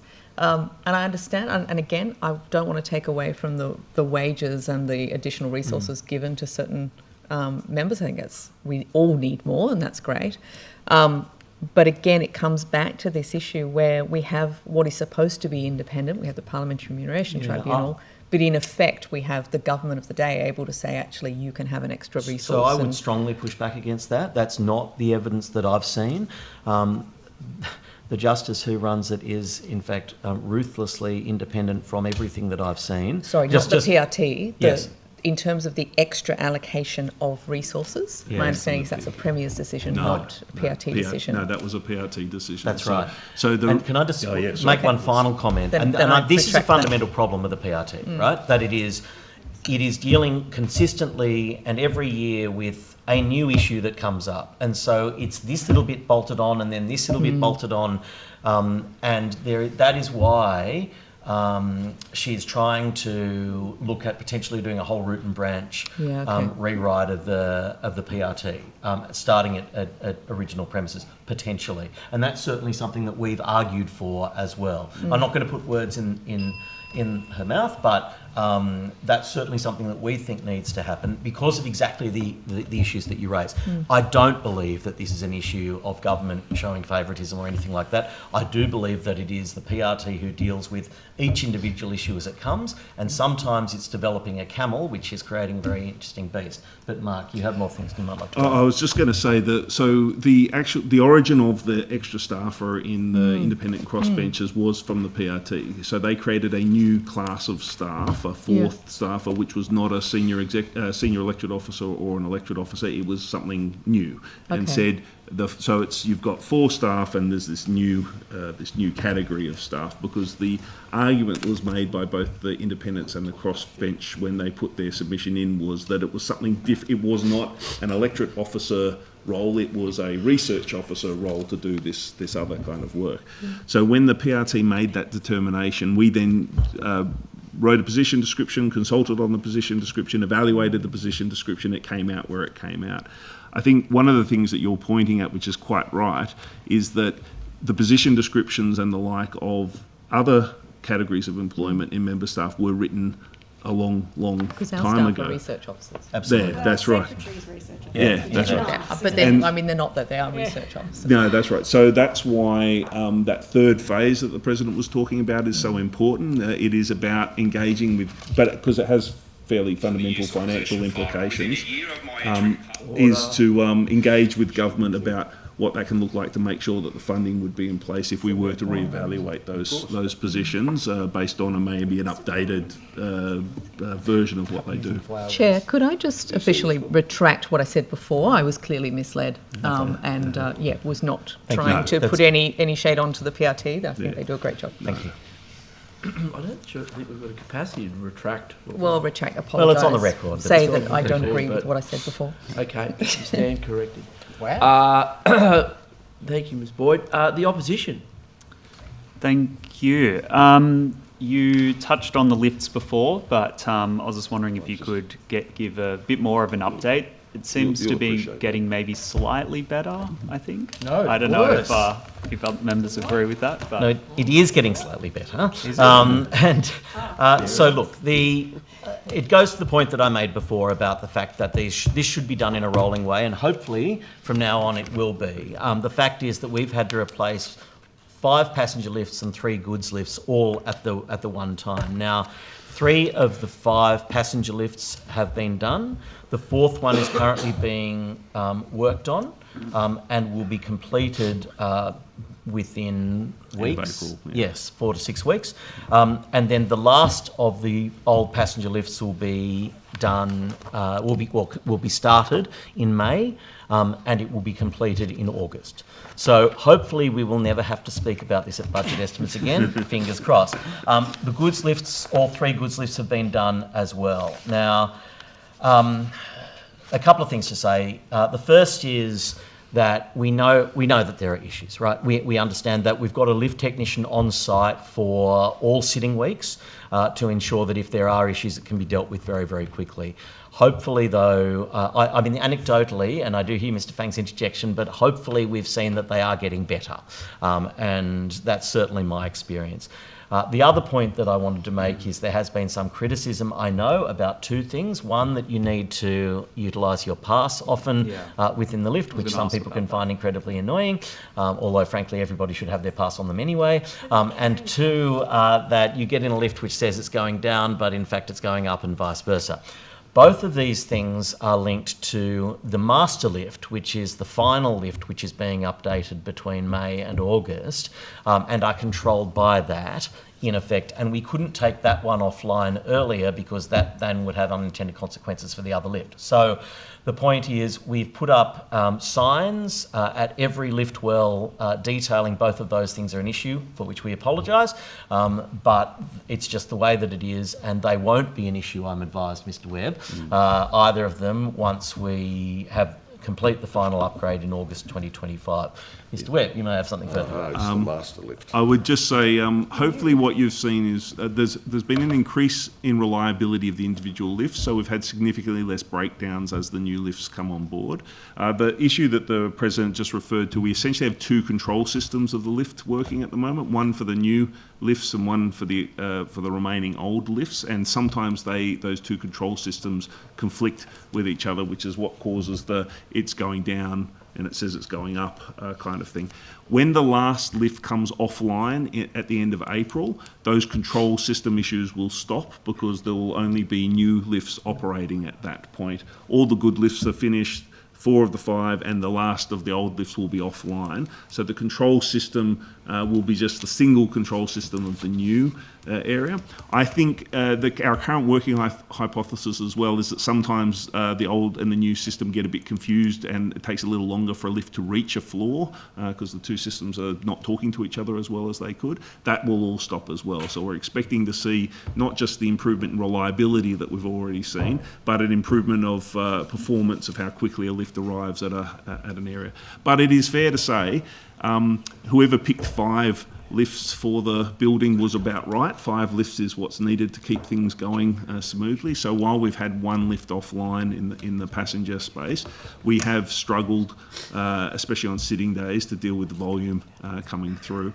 To be honest, I probably wouldn't mind having 6 lifts if we could, but there's just no space for an extra lift shaft. Yeah. To something that you said just before, Mr. President, thank you for the update to both of you. I think one of the frustrations definitely from members and staff is when you need to use your pass during office hours. I think everyone knows when you're in on a weekend or you're coming back from an event late at night, you have to use your pass. But if you get in a lift at 2 p.m. on a Tuesday and you've got folders and balancing a coffee, and then you have to swipe your pass to get to the floor that you want to get to, it's incredibly annoying. Or you think you've buzzed it and it hasn't, you've pressed the button but you haven't realised you've had to buzz, or it starts going down because you haven't buzzed in time. So I don't know if there's any way of manually overriding that, or there's if it's not, just and we're only talking 6 issue. weeks as well, we think. Right. So we're very hopeful that this, because the final old lift will come offline at the end of April, early May, we're very hopeful that then will finish that issue and that it won't then be an issue. If it continues to be an issue, we'll immediately look into it. But the information that we've been given is that it is directly due to the fact that you've got 2 competing lift systems, and when the last one comes offline, it won't happen anymore. So hopefully we will never need to raise this issue again in this space. But if it does continue, then you should hold us to account. Thank you. The recreation facilities on level 2. Yes. I assume it's pretty much all done now. If you could maybe give an update about what work's been done. I know there was a slight delay, but where's that at? Sure. Look, I'd say a few things. Again, they were built 45 years ago as well, and they didn't meet today's accessibility and building standards. So they needed to be fixed. In terms of the accessibility issues, the ramp has been put in, which is really very good in terms of accessibility, and the bathrooms are now new ensuite bathrooms. It's double the number of facilities, and there's a fully accessible bathroom there as well. The door, I should say, getting into the gym is not fully accessible at this stage, but is being finished and is being completed in order to do so. So just in case anybody was going to ask about that. Another major thing that we've done there, the facility was really, it suffered from poor air quality and dampness, and that meant that we needed to deal with that as well, and that's what we've done now. There are a couple of things.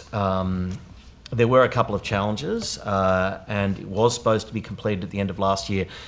We only got it open just before the first sitting week this year, but that was due to a range of issues, trade shortages, some challenges with the builder, I have to say, and some challenges with the project coordination externally, which we have made clear our dissatisfaction for. But I might throw to Mark for further information. Name and shame. Yeah, so the other thing we did was those of you that are frequent users of the gym will know that because there's a pool there, some of the gym equipment either rusts or starts to malfunction perhaps a little earlier than it might if it was in different conditions. So we've also been replacing a few of the bits of equipment to make sure that there's no safety issues with treadmills and the like down there. The air quality issue should help with that moving forward. We upgraded some of the filtering and air conditioning systems down there to try and make sure that you don't get as bigger impact on some of the machinery there. The other area, the squash court, we've tried to make a little more multi-function. So for the netball fans in the committee, there's now a netball hoop at the back of the court that people can use, so it can be used in a multi-disciplinary kind of way. While there are a few very, very dedicated squash players in the building, we felt that it perhaps would be a better use of space to have it as a multi-sport space moving forward. I play occasionally, so thank you for keeping it as it is as well. Yes. So squash definitely, but other things as well. I would say that issue I mentioned before about the steam room letting steam and setting off the fire alarm system, that's been now resolved. We did have to take the steam room offline for a little bit of time while we worked through that and a couple of other issues. But the steam room, I am told, is back open today and operating. The other area that the President had mentioned was that the sauna was not part of the scope of the work, but in doing the work we found some significant safety issues with the sauna in the way that it is. And so we will be doing some work, not as part of the project, but some extra work to try and make that space safe again before we reopen the sauna. So that's the other part of the gym that is not open at this time. But other than the normal, there are about 3 months, we usually have a 3-month period after we finish any building works where there's a defect period where we're constantly looking for issues. If there are any users of the gym that spot anything, please let us know. We've got sort of this 3-month period to make good anything that comes up through that period. But hopefully people that do use the gym have found it to be a better experience than it was before. Yeah, we're very open to having any feedback from anybody as well. For example, Dave in my office says that there need to be hooks outside the lockers so you can put up your shirt or your bag or whatever, and so we'll be looking at doing that. We will indeed, because what Dave wants, we'll make sure Dave gets. Good idea. Different issue, the pecuniary interest returns, and you, Mr. President, but probably to Mr. Blunt as well. Obviously, they're all due at the moment, and I hope members are getting them in. But when can we expect the updated version of the pecuniary interest returns to come online? And what are some of the high-level changes that are looking to be made? Because some of the supplementary returns can be quite annoying if you change one tiny thing from your ordinary return, and all of a sudden you need to list every single item from the previous return, which I understand will be fixed or will be updated in the new version. But any update that you can give on that would be very helpful. I'll hand to Mr. Blunt. Thanks. Thanks, Mr. Rath. As mentioned, I think the last budget estimates hearing, or perhaps even the one before that, the work that's underway at the moment, the draft new regulation that was tabled and referred to the Privileges Committee in the LC and the Privilege and Ethics Committee in the LA. The new draft regulation will or would have fundamentally changed and reformed the requirements that you'll all face in reporting your interests.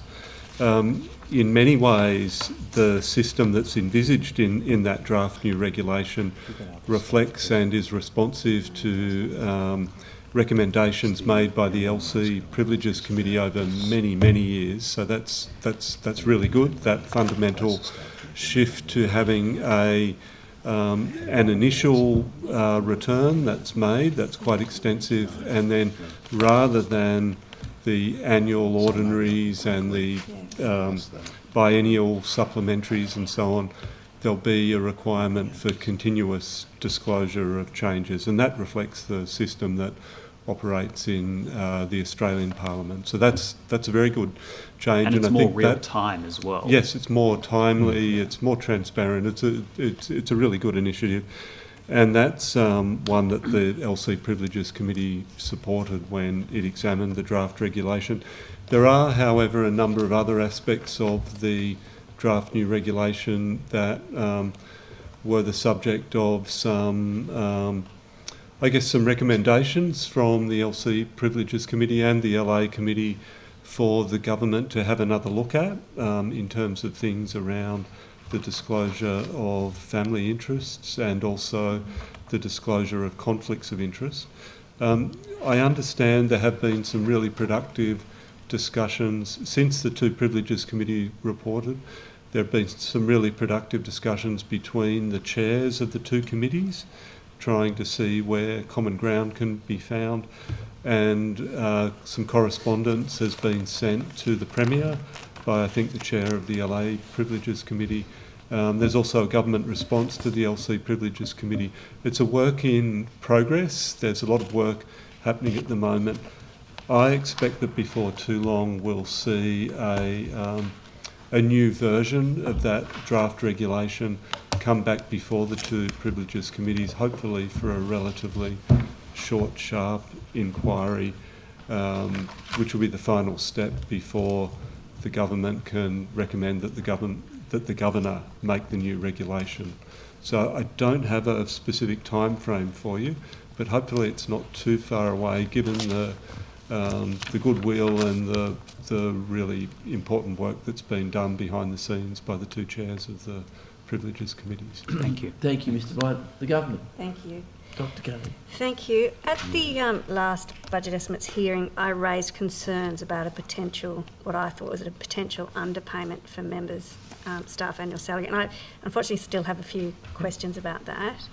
So Parliament adopts the practice... Could I just at the beginning of this, say that I'll be throwing all of these questions to Mr Webb, who's been looking into this in detail. So, sure, yep. Thank you. So Parliament adopts the practice contained in the Treasurer's Direction TD 89/3 with other numbers, I can provide that to you if you don't have it, to determine the rate paid per fortnight of annual salaries and allowances. But I note that this direction was issued as part of the Gold Book and has been repealed following the introduction of the Government Sector Finance Act 2018. And I can give you the fact sheets around that if that's helpful. And it talks about the section being repealed. So that section has been repealed as of that act. Why is Parliament using a calculation method from a repealed direction to calculate the payments received, with that... with the hours, and why has that calculation been included in the draft determination given concerns that have been raised about its validity? So to answer the first part of the question, at the moment you're quite right, that Treasurer's direction was repealed.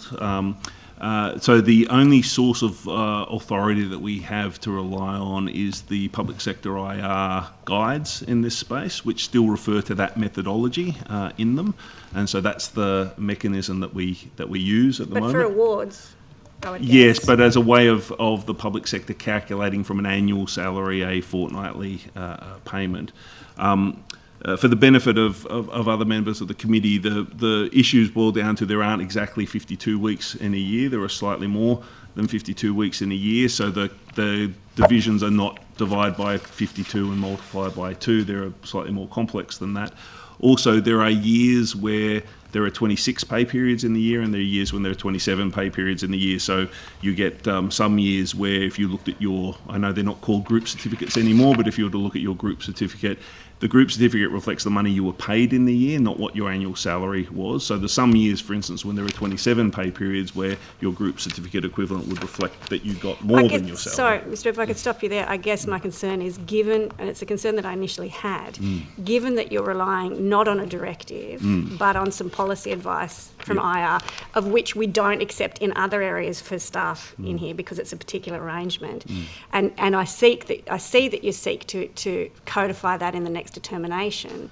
I am concerned that we have this period between 2018 and whenever the determination comes in where this wasn't explicit in the determination. And so it's reasonable for staff to think that their calculation was based in the words in the determination, given that there was no reference anywhere to how it was calculated. So I don't think this issue is resolved properly yet, and I wondered if there is further you can provide, please do. But at the moment, I think we're at a situation where that issue has not been resolved. Right.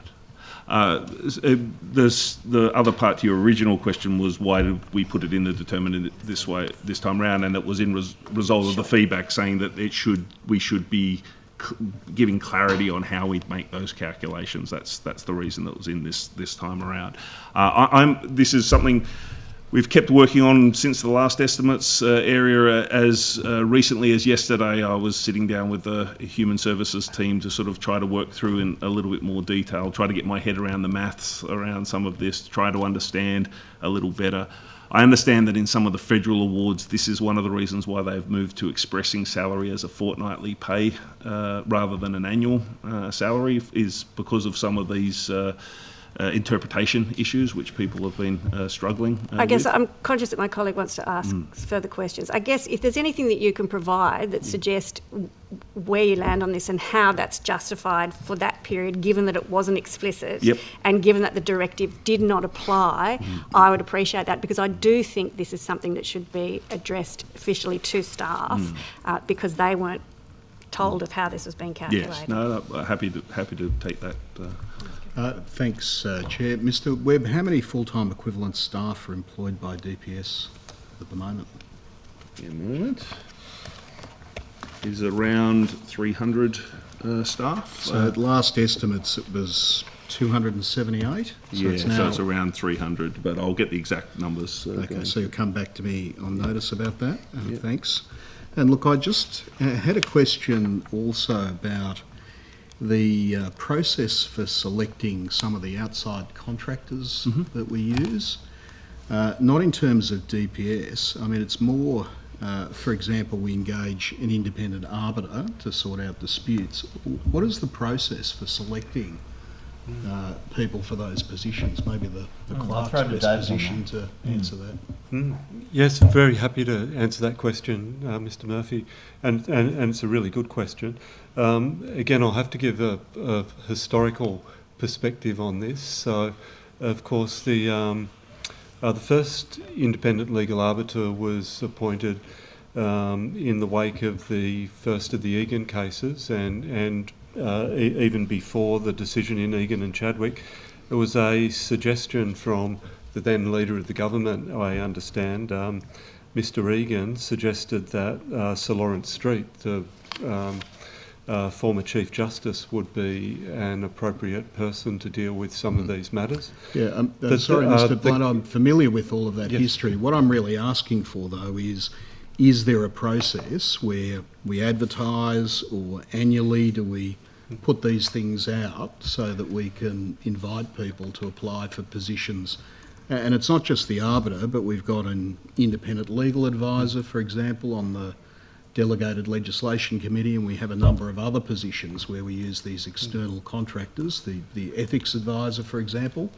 What's the process for selecting those people or for advertising those positions?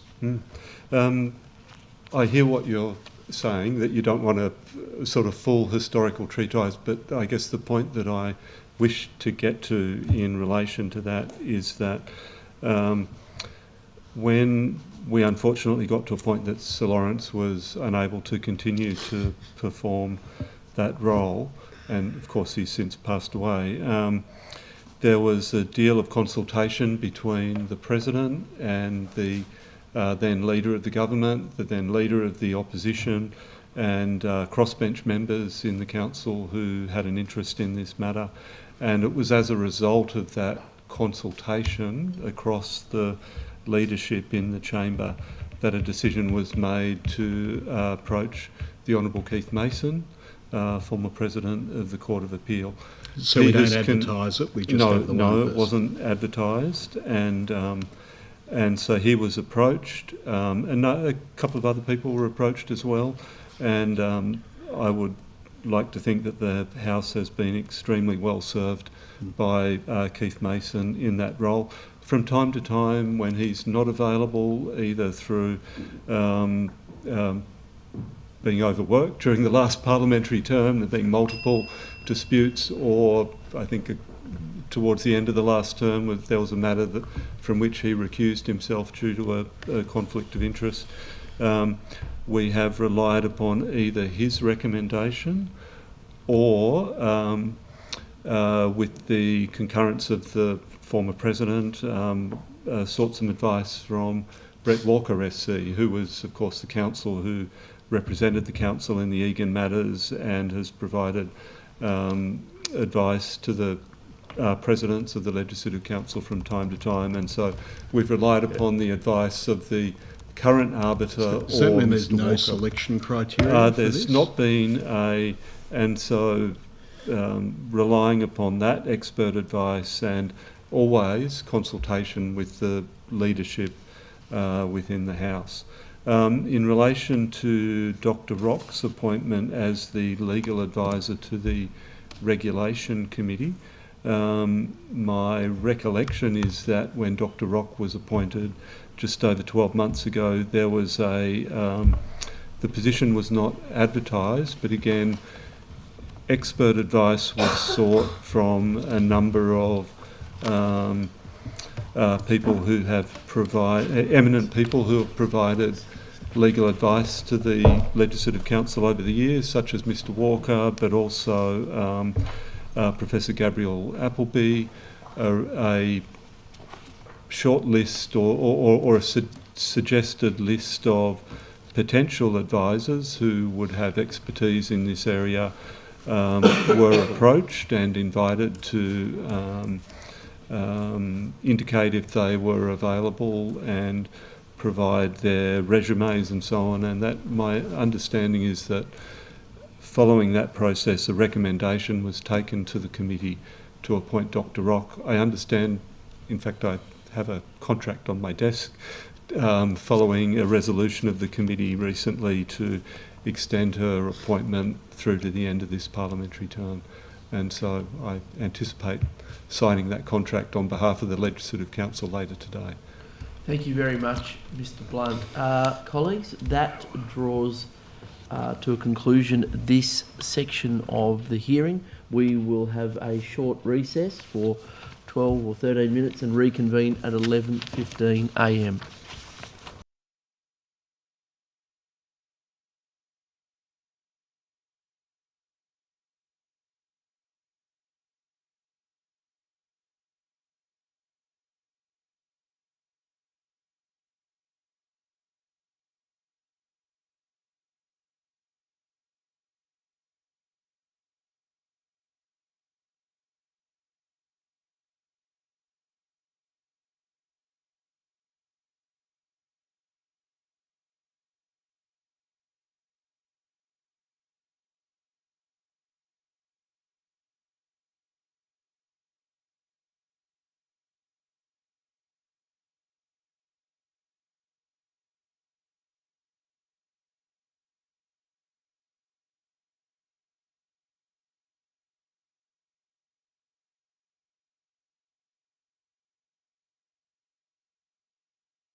We will recommence with 20 minutes of questions from the crossbench, beginning with Miss Boyd. Thank you very much, Chair. If we could come back to this MOPS determination, just before, I admit I find it confusing to work out exactly where the decision-making lies when it comes to the terms and conditions of our staff. But from what you were saying then about the research officers that the crossbench in the lower house have, although it was sorry, I've just forgotten the name of the Parliamentary Remuneration Trial, a PRT decision to give them the extra person in the first place and suggest it was research officer. Yes, from Justice Schmidt. The decision to then pay them such a lot more was something that had to go through the Treasurer or the Premier at the time. So that part is still sort of political in terms of, and I don't mean that in a bad way, but I mean it in terms of... No, we had to seek the funding, yeah. You have to seek the funding. Yeah. And so obviously the stronger the voice in the Treasurer's ear of the time is going to help to get a higher pay for that person. I think that's where that was going. Yeah, I mean, look, that having been said, if the PRT makes a determination, generally the government will provide the funding. But the PRT doesn't determine the salary, remuneration. Yeah. I think that's the key here that I'm So trying to...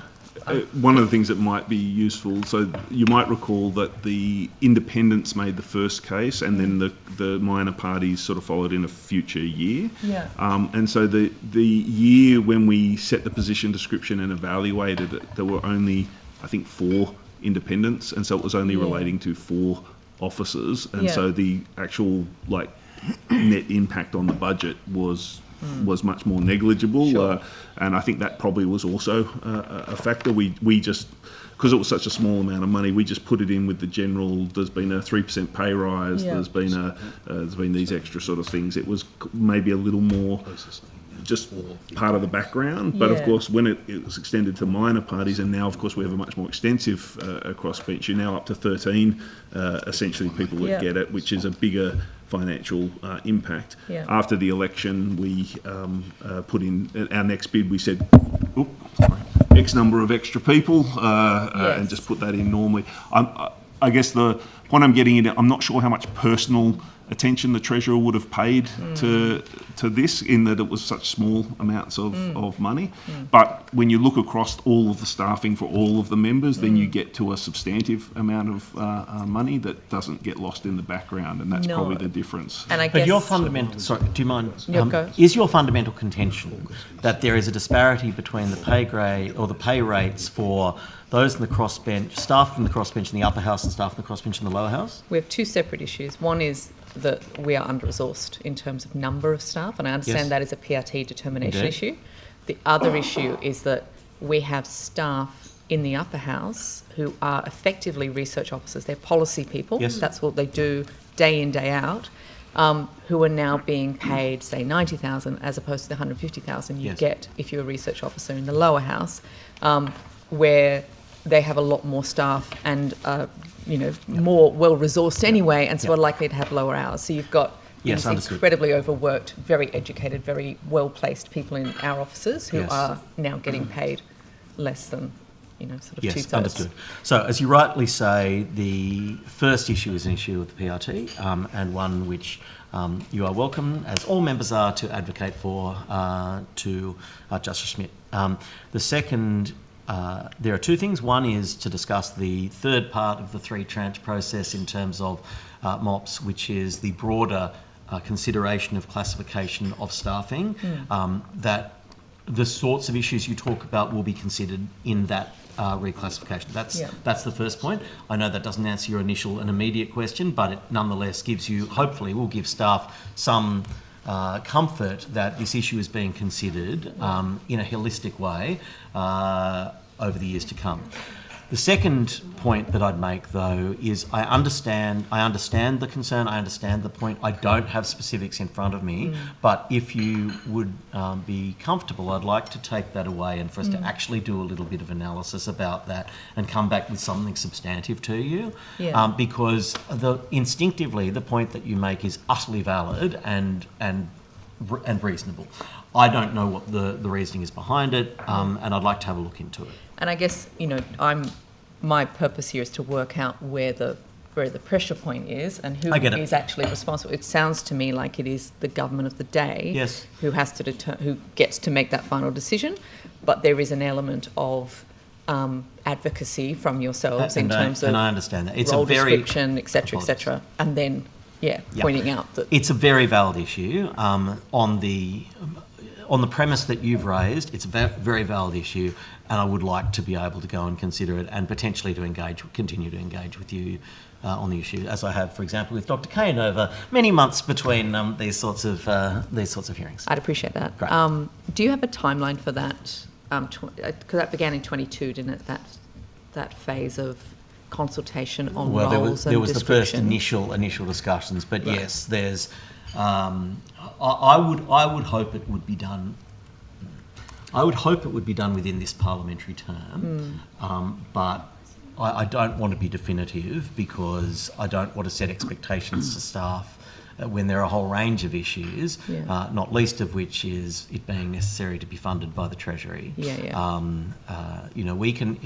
I could say here and now, I think staff should receive X amount of money, but there is no point in me saying that. It's not fair and realistic on either staff or government in terms of, we have to land somewhere where it's both appropriate but also achievable. Mark, did you want to add anything to that? I think that's exactly right. The only thing I would add is that obviously each year we have to put a budget bid in, and so some of the kicking off this third tranche will also inform what our budget bid is, and that will be a mechanism for the discussions with government as well. So we do that every year.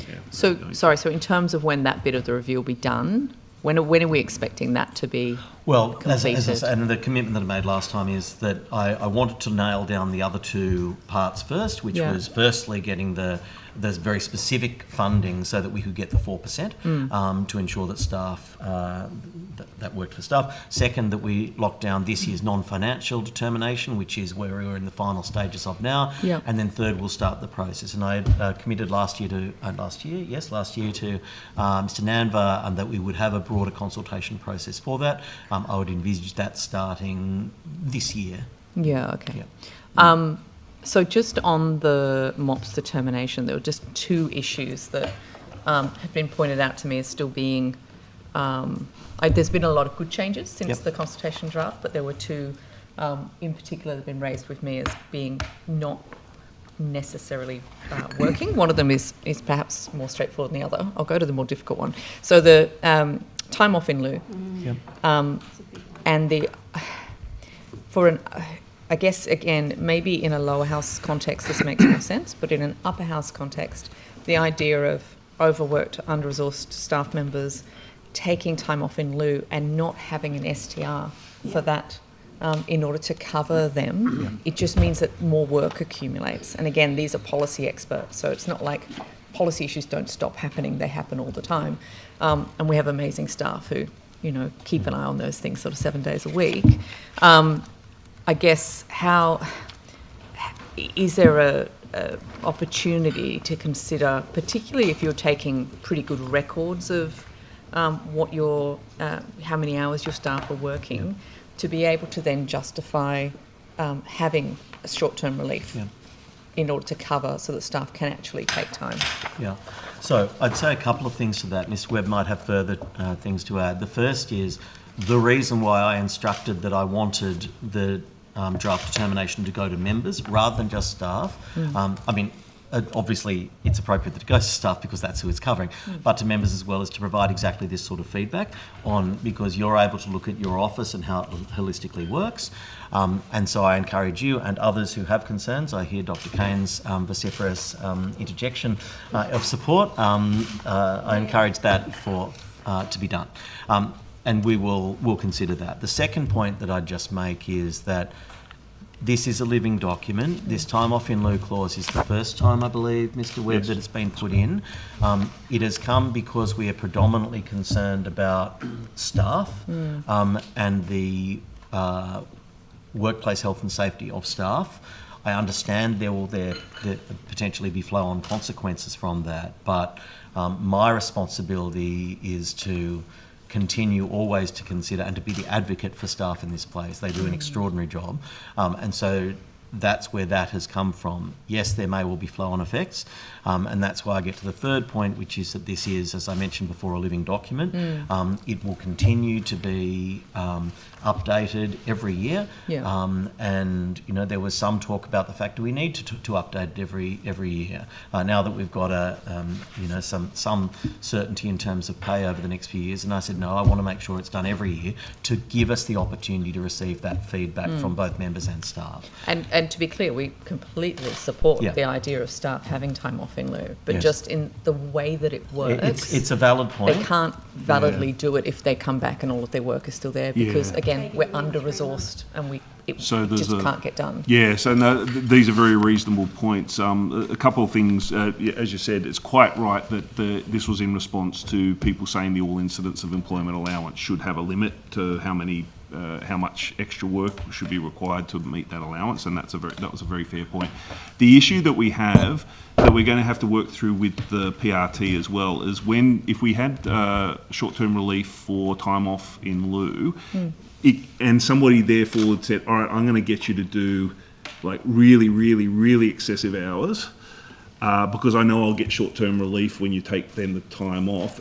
You could end up in a situation where a member essentially gets an extra half a staff or an extra, like... It's almost like we're under-resoured and need an extra staff. That's right, and that's our concern is that's the domain of the PRT. By the way, Hansard will now say that Mark said that's right. I understand that, but that's the domain of the PRT, how many staff that you have. So the concern with giving time off in lieu and having short-term relief is that we could inadvertently take over the role of the PRT by essentially granting extra resources. It could be that kind of system could be. I don't want to use the word manipulated, but could be used to essentially. It won't surprise you to know that I had thought of that. Yes. And was quite keen to do exactly that, but not because it would make me.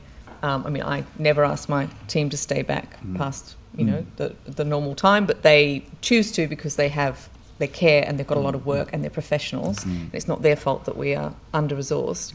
I wouldn't be asking them to do more, but I would love it if they could be able to take a holiday and go away and have somebody else who's there to actually give them the respite they need by carrying on with their work. Absolutely. And that's something that won't happen if we are then a person down in the office. That's right. And for things like rec leave and sick leave, of course, that is the arrangement in place. But for this time off in lieu area, we wanted to, we will need to go further than we have. We would need to really consult with the PRT, make sure we weren't inadvertently granting extra resources that are their domain, etc. Which is why we weren't able to do it in this first instance. As the President said, this is one of the reasons why we do want to keep coming back to these issues so that we can do those consultations and the like. But that was the rationale, the thinking behind it was that we could inadvertently suborn the role of the PRT by granting extra resources in a way that the PRT has not contemplated. So. And receiving the feedback from members about how, and staff, about how this system has worked will be an important part of consideration in feedback for the next determination. The other one, which maybe you want to take on notice because it's quite, it's more techie and I think it's an oversight, is in the provisions, there's provision for miscarriage leave, I think, up to 20 weeks, and then there's also a leave for early birth in that period up until the full term. But what there isn't is leave for, as I can see it, there isn't leave for stillbirth after 20 weeks. Okay. And I was just wondering if you could look into that. Okay. So that would be an oversight if that were the case. I compared but we will absolutely look at that. If you compare it against the standard sort of public our intent sector. was to try to replicate the standard public sector arrangement. So to the extent that we haven't done it, then we will definitely include that. So. Excellent. Thank you. Thank you. I understand that in relation to the Broderick recommendations and that piece of work that was being done, that some of that funding is coming to an end. I guess, where are we in terms of what is left to be done, and are you putting in a bid for more funding to continue some of that work in the future? Look, I guess I would. There is significant ongoing funding, and that funding is predominantly for roles within HR who will focus on a range of the issues that are required of any modern workplace, some of which were addressed in the Broderick report, but there are other functions that that ongoing funding in those ongoing roles will be providing and supporting, which Mark may well speak to shortly. Mm-hmm. So that, in answer to the second part of your question, yes, there is ongoing funding. In terms of, there was a specific amount of funding which was allocated for the period of the Broderick reports, writing, implementation and so forth. That specific funding is coming to an end. That funding, for example, covers things like having an independent chair of the PAG, the Parliamentary Advisory Group. That's as it is. There won't be extra funding for that. My view is that that sort of organisation then should, as there are other committees and groupings within this Parliament, just become something that is embedded within the system. And that, I guess, gets to the third point, which is that what we want now is for the outcomes of the Broderick review and the implementation of its recommendations to in effect become business as usual. So rather than have a standalone RISE training, which has been excellent, and we've done, in fact, I will let you know, there have been 842 member staff and parliamentary staff have done the training, and 56 members have done the training, and 46 sessions have been held. Excellent, and there are more sessions to be done by the end of June. I encourage any members or member staff who haven't done it to do it. It's an excellent set of training. But rather than continuing that as a specific standalone training, that will then be rolled into the overarching training that we do as business as usual. And that's, I think, a really important thing. We shouldn't have, I don't believe that we should have Broderick as a standalone thing forever. It should be just how the Parliament operates and in terms of the outcomes of that. And so that's that's some specifics, but also the philosophical underpinning of where we are. But Mark, you might want to add to that. So future funding bids was the other part of your question. So as the President said, there is ongoing money which was essentially about bringing the HR function up to where any organisation should expect it to be. And that does go on forever. That will, from next year, that will just be into our general budget. There was also some money for committees, the two committees of the two houses that look at some of these issues, committee support staff, that will go on forever. In terms of future funding bids, our intention is to not make further Broderick bids, but to build this stuff into our general bids for staffing. So, as the President said, I am very keen that this become just the way that the Parliament operates, rather than being seen as some specific separate thing. Like, I think the risk with a review like Broderick over time is that people start to think of it as something separate to what we've got the operation of the Parliament and we've got Broderick, whereas this needs to be about the operation of the Parliament in an ongoing sense. So, for instance, this year we have budget bids that look at a couple of the areas in the corporate areas that have been a little weaker on. Some of them will have implications for ongoing dealing with bullying, harassment, sexual harassment. One of the things I'm really pleased with is the work that's happening at the moment, especially between my governance team and my human services team, on what are we going to do to monitor just generally in the Parliament whether we have a safe working environment from the point of view of bullying, harassment, sexual harassment. So not a Broderick thing, this is what our ongoing approach is going to be. And we're already starting to see some really great sort of green shoots in that space. We now have a proactive service that members can use. So the number of times in the last 12 months where a member has approached us saying, I've got this little problem, like this, I can see there's maybe tension between two of my staff, or I'm having trouble getting somebody to really get on board with what I need them to do. Previously, we would have said, look, we're really sorry, but until it breaks, we just don't have the resources to help you out. Now we're able, the excellent team sitting up on level 9, right above us actually, does excellent work on proactively working with that member to resolve the issue before it becomes a bullying, harassment kind of situation. We have spent significantly less time in bodies like the Industrial Relations Commission and the like in the last year and a half than we have in previous comparable periods. The power of doing things proactively and creating a proactive, safe environment, I think, is incredible, and that is our focus at the moment, how to build that into the business as usual of the organisation. So you won't see a Broderick review bid. Yep. You'll see we have, through our work, found a capability gap that we need to bridge, and we want to build, we want to bridge that capability gap. That's how we'll approach budget bids from now on. Good. One final comment on the time in lieu issue. That was actually as a direct result of one of the recommendations in Broderick, that has now been inserted in the determination. Just before we go to the opposition, Mr. Webb, it was remiss of me, you indicated that you had a couple of answers you wanted to provide. Yes, just one slight correction. I misled Mr. Borzak before. I said that the special constables only had 2 minutes. Yourself across the knuckles. Yeah, that's right. I consider myself wrapped. I said that they had 2 minutes to respond to an alarm. It's 4 minutes, so we're slightly more generous than I thought. So the special constables...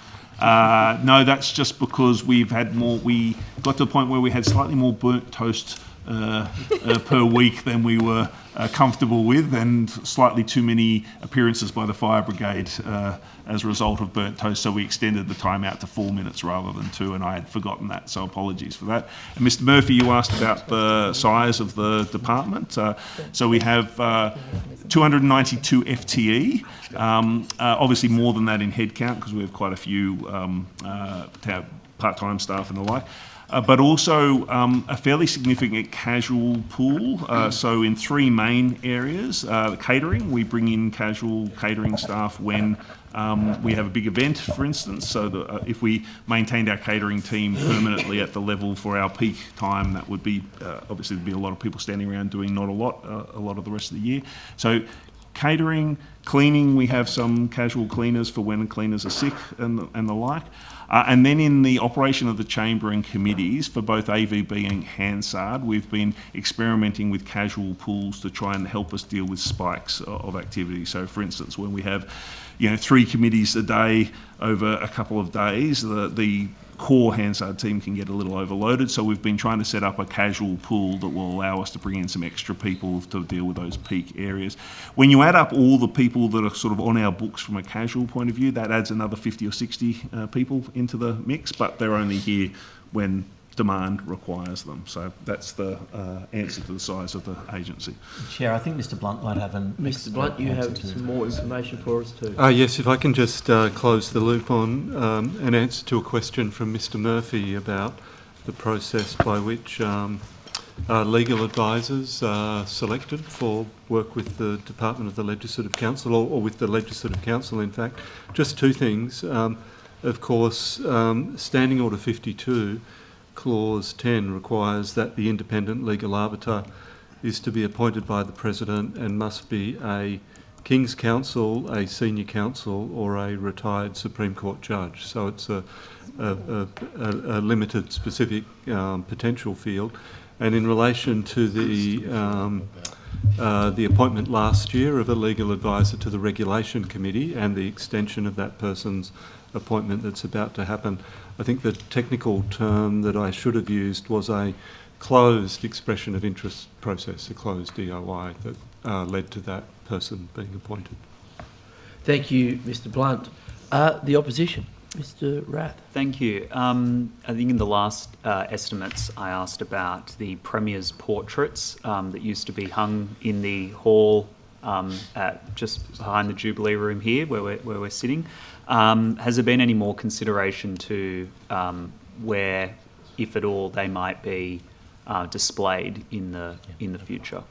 So I did have a note on this, and I have no idea where it is, but I know that it's a work in progress. The short answer, and I'll throw to Mark for specifics, but the short answer is now that we've finished the refurbishment of the of the Rum Hospital, we've now got the opportunity to consider how all of that's going to work. You'll be delighted to see that the founding of Australia, Mr. Rath, is back in its prominent place. But nonetheless, in terms of the specifics of the Premier's Gallery, I'll throw to Mr. Webb. I think I've mentioned at a previous estimates that we looked at a three-phase approach since we did the refurbishment. The first was just to clean everything up to the point where people could operate. The second was restoring things like the founding of Australia and other pieces to their right place, and make sure that we had a series of pictures out and about. And then the third is which we're just about to start, which is the ongoing rotation policy, curation policy about how we put things out throughout the entire building. And the Premier's Portrait Gallery is a part of that area. Couple of considerations that we're working through. You might recall that there was a variability in the size and framing and nature of the portraits of the premiers. There's too many of them as well. Yeah, and we had run out of space for them as well. And I think I've mentioned this before, but leading to my least favourite game, which is pick your least favourite premier and eliminate them from the portrait gallery.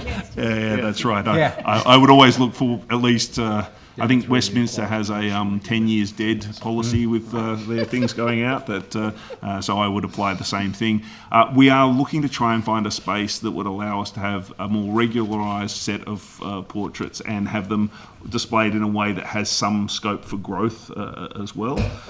We are looking at whether that could be accommodated where they were previously, or whether there is somewhere else in the building that would be better placed. I don't want to set something up which in 5 years' time or 10 years' time, depending on how quickly you go through premiers, that we run out of space down the track. So yes, we are looking to make sure, this is why it's in the long-term portion of the work. We want it to meet the immediate need, but also be in a position where we don't have to revisit this every couple of years as we have more premiers. My staff will get grumpy if I don't read out the 2 lines that they actually wrote for me, so I'm going to do that. Having now settled in the new public spaces, we are about to embark on our longer-term curatorial plan, which will include reviewing the Premier's Gallery. So there we are. Thank you for that update. Speakman won't be there anytime soon. There was an incident a few months back in the Domain where a person, I assume he may have been charged, was thought to have a gun. It ended up being a water pistol. I know you have to be careful about what you say, but is there any update you can provide on that, or just generally the security arrangements for the building or the precinct and how it interacts with the public domain? So I'd reinforce the comments that Mr. Blunt made before in terms of the standard form of words that we always use in terms of security, which is that we generally don't discuss security, certainly specific security issues. That having been said, Mr. Webb might have some specifics he can provide. Otherwise, we'd do that in a private way. But Mr. Webb? The only thing I would say on that front, firstly, I did want to commend the Special Constables for how they handled that situation. They followed all the appropriate protocols. As it turns out, as you quite rightly point out, it turns out that the situation wasn't as dire as it immediately seemed, but they didn't know that. So a great deal of bravery both by them and by my security staff in terms of how they dealt with that situation. The second thing I would say is that one of the great things about our working relationship with the Special Constables in a general sense is that we use any incident as an opportunity to review whether it has an implication for our security settings more generally. And I think it would be fair for you to assume that we went through a similar exercise with this incident, and anything that was raised as a part of that we dealt with. But that's probably as far as I could go in a public forum. No, fair enough. Thank you for that. Travel and comms budgets for members.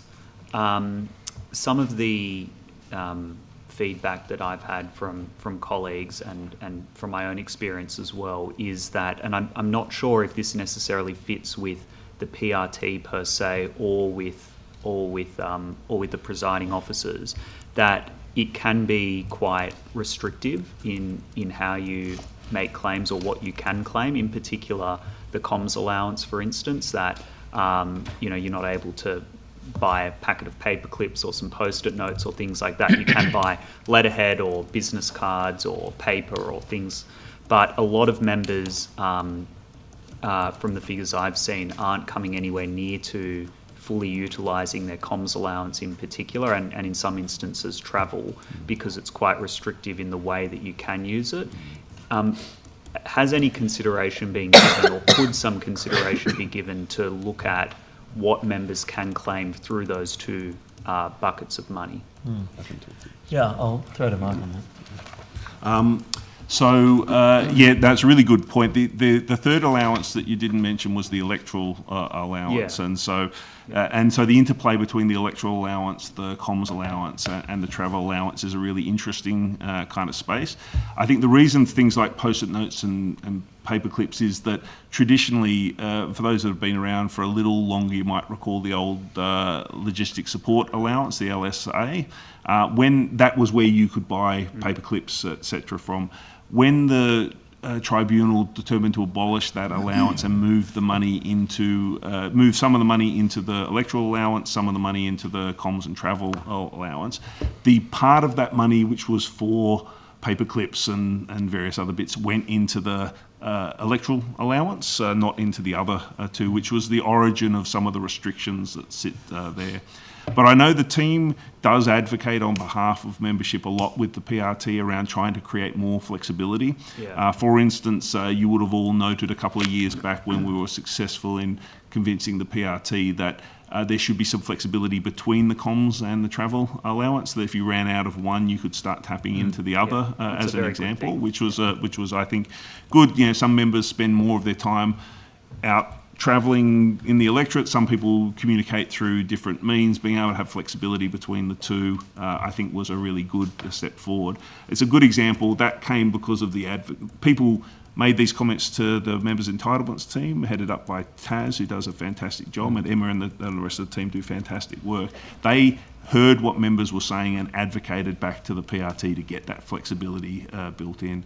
So I guess my general point is we're always happy to advocate, but in some areas like what constitutes the electoral allowance versus others, it involves us speaking with the PRT and getting the PRT to agree to changes. At the moment, if you were to ask me for advice on where could I claim these paper clips, it would be, well, this is something that should come from your electoral allowance, would be the advice that I would give you at the moment. Yeah, no, fair enough. And I think that probably the nature of our work has changed as well, in that we're probably not spending as much money on like letterhead, envelopes, stamps, and we're doing a lot more through email and social media and things like that, that we probably aren't able to claim through that, costs involved with that through the comms allowance, because it still assumes that members would spend a huge amount of their comms allowance on mail outs. And I mean, I do very few mail outs. Maybe I should do more, but it's just not the way that people communicate as much anymore, and that's probably why we're seeing members having quite large leftover comms budgets compared to where it may have been 10 years ago, for instance. That's an excellent point. One of the things I remember Taz and I talking a lot about a couple of years back was the guidelines that we have that sit underneath the PRT determination. And I think it is fair to say, I don't think the team would mind me saying that we let the old comms guidelines go on for too long, assuming the kind of things that most of the money's being spent in physical mail outs and the like. So we now do adjust those guidelines on a more regular basis.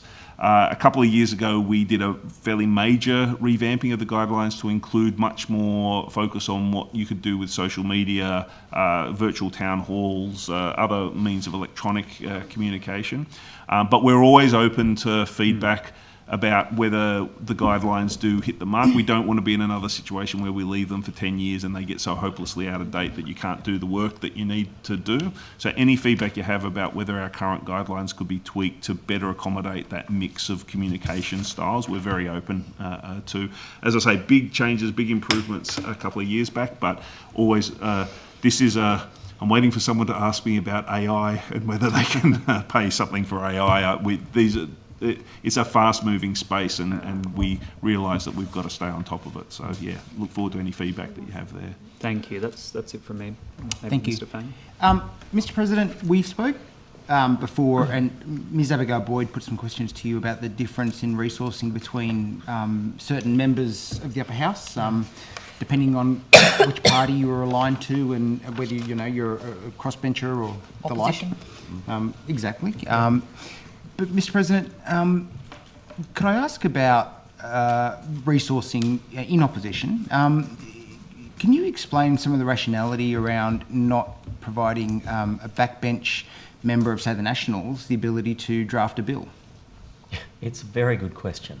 And this has been something that has been discussed for many years about the fact that obviously government have their bills drafted appropriately, that members of the crossbench and are able to go to the Parliamentary Council to do so, but that opportunity doesn't extend to all members. Now, Mr. Blunt no doubt will make some comments about this, and the short answer is I don't know whether this is merely a convention and that the opposition, for example, has determined internally that they're not allowed to do that it's only through, if it goes through shadow cabinet, for example, or if in fact it's a rule of the Parliament itself. And I'll look to Mr. Blunt to answer that question shortly, with the quizzical look that he has on his face. He's no doubt thinking that through. But I'm conscious, obviously, of the time requirements and the workload requirements of the Parliamentary Council. I think that's something that always needs to be considered. But my view is, and always has been, that if any member of Parliament wants to take advantage of Parliamentary Council, they should be able to do so, because every member of Parliament is elected as a member of Parliament and should have the same opportunity as any other. But that is a philosophical view rather than a practical view, so I'm not announcing a change in policy here. It is my own personal philosophical view, but I'll throw to David on anything further you might like to add. Thanks, Mr. President. Thanks, Mr. Fang. So I can take on notice the latest guidelines that have been issued by the Office of the Parliamentary Council and precisely what they provide. My understanding, though, certainly from the most recent version with which I'm familiar, is that it's a set of guidelines for non-government members. So it doesn't distinguish between crossbench and opposition members. So my understanding is that, at least in that version that I've most recently consulted, was that each non-government member has up to something like 20 hours of drafting assistance, whether that's used for the drafting of amendments to bills or the drafting of bills. Now there are, I'm also aware that there are rules within political parties around how that's exercised, and in fact in my experience, where that has left a gap has been for government backbenchers. So I recall that in the term of the last government, there was one of your colleagues who had a particular policy matter where they were sort of leading the charge on getting a private member's bill drafted, but they were constrained by the policy of whether it was their party or the joint parties from being allowed to go to the Parliamentary Council without the consent of the Premier. So that was a significant infringement, in my view, on their ability to do their work. And so there were discussions between that member, myself and the then President about how we would manage. Yes, and facilitate that member being able to discharge all their responsibilities in the most appropriate way.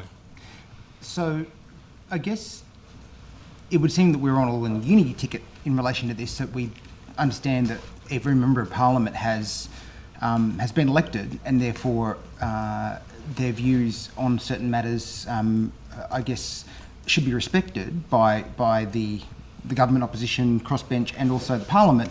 That if they were to want to bring a private members bill in, that there should be some mechanisms for that. How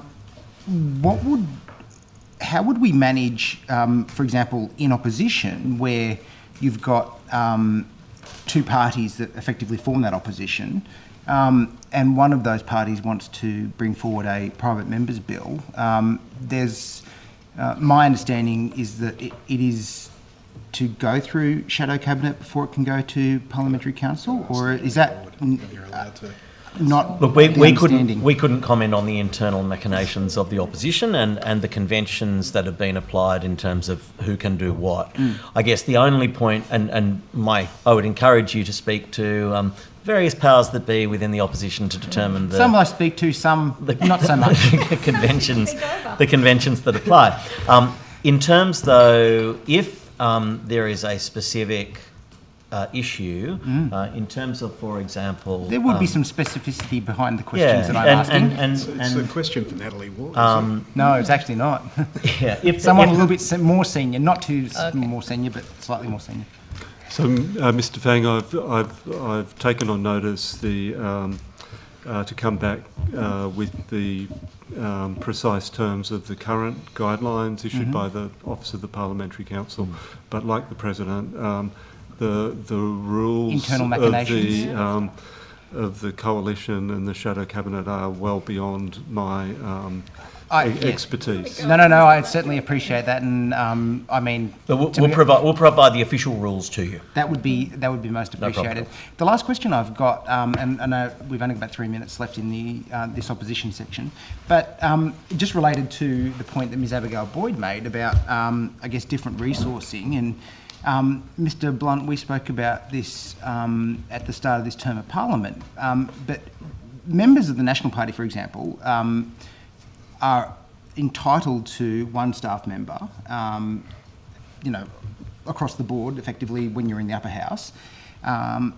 But if there was to be a circumstance where maybe the Nationals and the Liberals were to separate, and there was perhaps a circumstance where the Nationals weren't a part of the official opposition anymore, what would be the staffing arrangements that would be in place then? It's still the case, isn't it, that they would only be entitled to one staff member? They wouldn't be... I think that's right, and I'll throw to David as well, but I think that's right. I've dealt with this on a different matter, which was it was in fact Taylor Martin, who was a member of the Liberal Party but then became an independent, and of course independents have more than one staffer. But it said, when we went to look at it, that it was when you got elected, that was the number of staffers to which you were entitled. This is a slightly different situation. I don't know if David has any views that he'd like to share. We're happy to take it on notice, is the short answer, but there may be something else that you might like to add.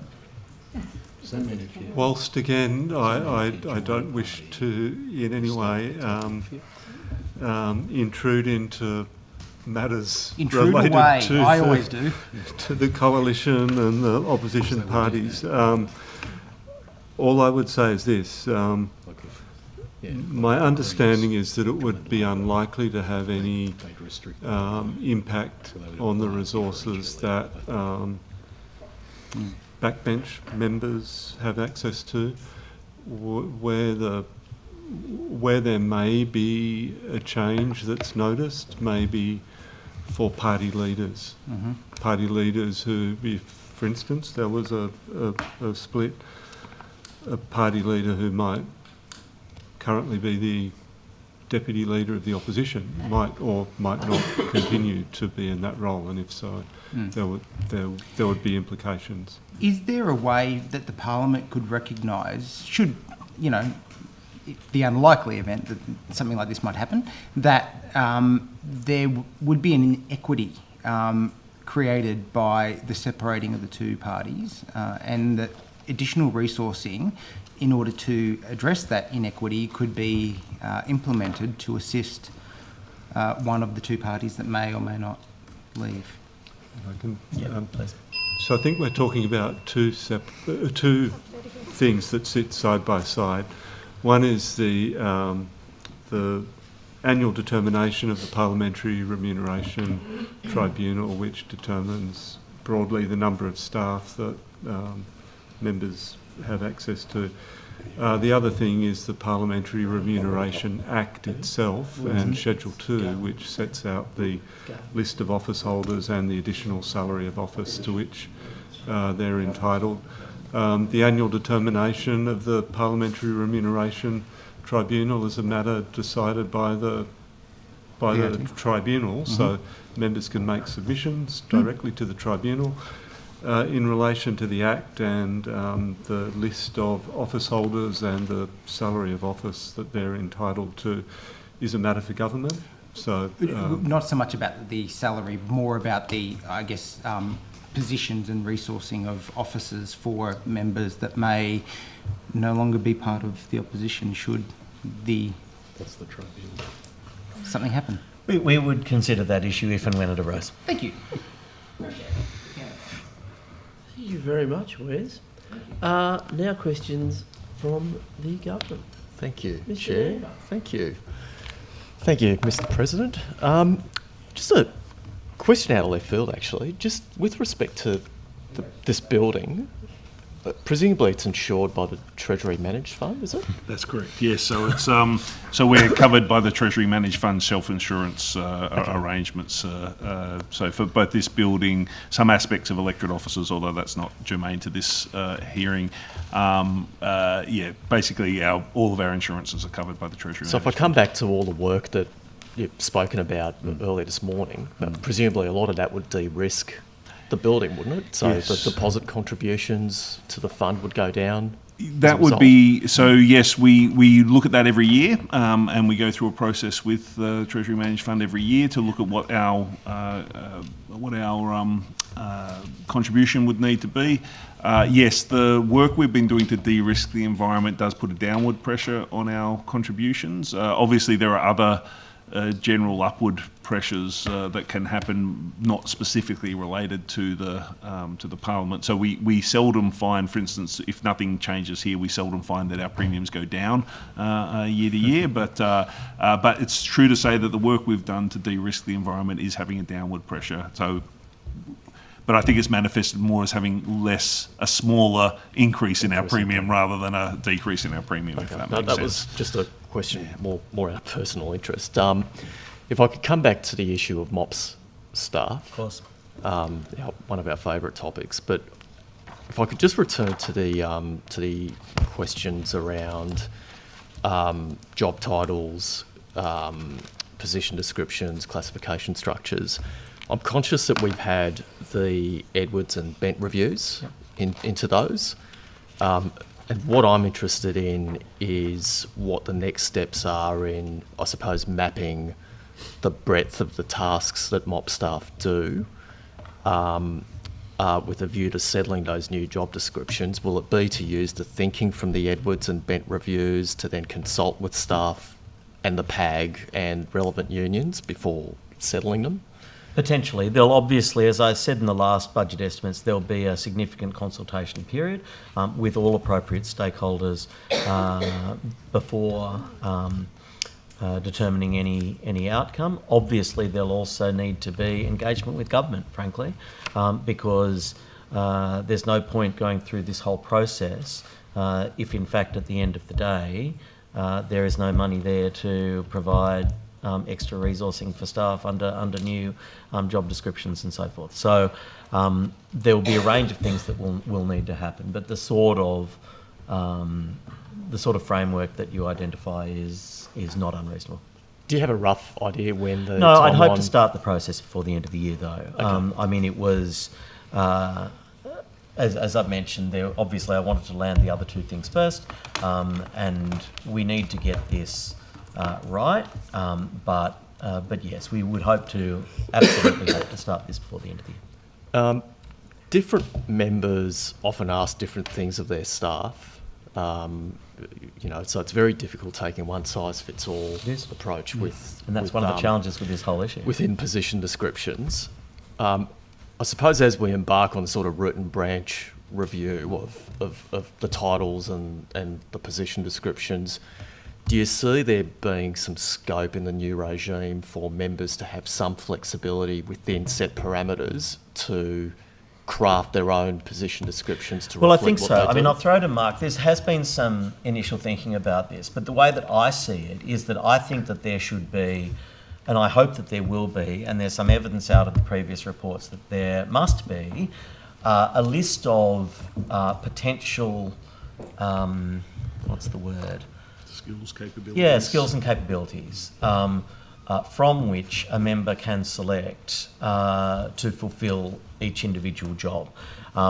That obviously every staff member is going to A, bring a different set of skills, and B, have different requirements on them depending on what the member's doing and what their interests are and where they're physically, where their physical focus or their portfolio or ideological focus is, etc. So my view is that sort of grab bag is perhaps the wrong word, but that box collection, and, box of skills from which some are selected to appropriately provide a job description. I don't think that is unreasonable. I think it's a much better way to do it than saying this is what level 1 will do and this is what level 2 will do. I just don't think that will work in the modern world. But Mark, you might have something extra to add. That's, by the way, not preempting the outcome of the consultation period, the discussions with the government and so forth. But it is part of the But thinking. that's certainly part of my thinking. Okay. Yeah, I'm very influenced by the way the sector more broadly deals with, say, the capability framework. You know, you've got a capability framework which articulates a broad range of capabilities that are public service capabilities, but then when you look at a specific job, you say, okay, well, this particular job requires you to do this at this level and all the rest. One of the challenges for us was how to find a consistent way of describing positions so that we can then evaluate the position description and come to a position on what the salary should be, while giving flexibility to members to be able to then choose what subset of capabilities are required for the particular time, and that could change over time. You might have a particular need, for instance, for a focus on comms expertise for the next 2 years because you're embarking on a particular program of work, and that could then change 2 years down the track, and you might have more of a requirement for in-depth policy research or something like that.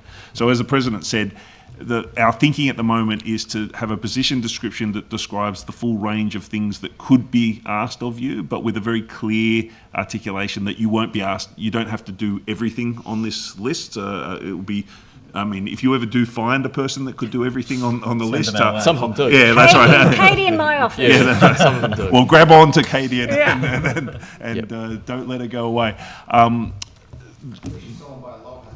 Well, that's right. But the intention would be, that you'll have this broader position description that more broadly articulates what could be required from the role, and then you as a member would then say, but for you personally, these are the areas that I want you to focus. This is the particular subset. So yeah, that's the intent of thinking. Okay. All right. Very good. Could I just ask one quick question? I know it was on your list as well. Any chance before all this happens that we could just drop the secretary part of the job title? I actually find it quite galling each time I read it. If we could just get, no, it's not in legislation, is it? I think we can just drop it. Yeah, I'll have to. No, I don't think it is actually. We probably can do something with Because that. we changed the whip's title from whip's assistant to whip's advisor, if I remember correctly. The team will correct me if I'm wrong, but I'm pretty sure the determination just says you get a staff member or 2 staff member. I don't think it gives titles. We'll take that up. Yeah, it's super helpful for getting another job as well. Yeah, no, absolutely. Yeah, because the issue. Thank you, Mr.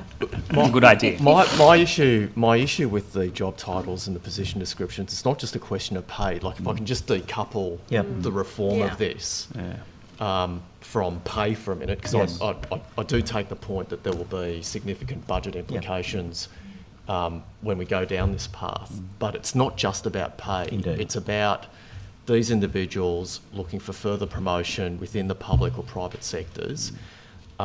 And their titles holding them back because there are other work environments that aren't au fait with what happens in this building.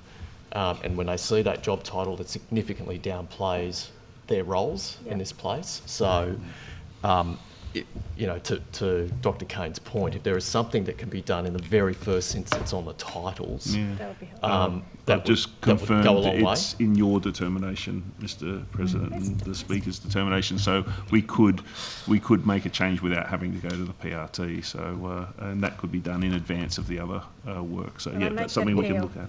Yeah, if that can be done through the determination, that will go some way to addressing some of the frustration that staff have. Without in any way treating this as a focus group, if God the forbid. if the term secretary was dropped and it was just research assistant, is that what people are looking for in the first instance? In the short term, I think that's the most offensive part of it. I mean, because In the short term. In the short term. in terms of this determination. In the short term. Okay, good. I'm not committing sure. to that, but I We appreciate hear that. the We hear subset that. of members that we Take have that here as a and their win. feedback. Thank you. Okay, thank you. I might move on from MOPS now to the Independent Complaints Officer. Yeah. It's pretty clear that there have been a lower volume of complaints received or reported to the ICO than what might have been anticipated following the Broderick review.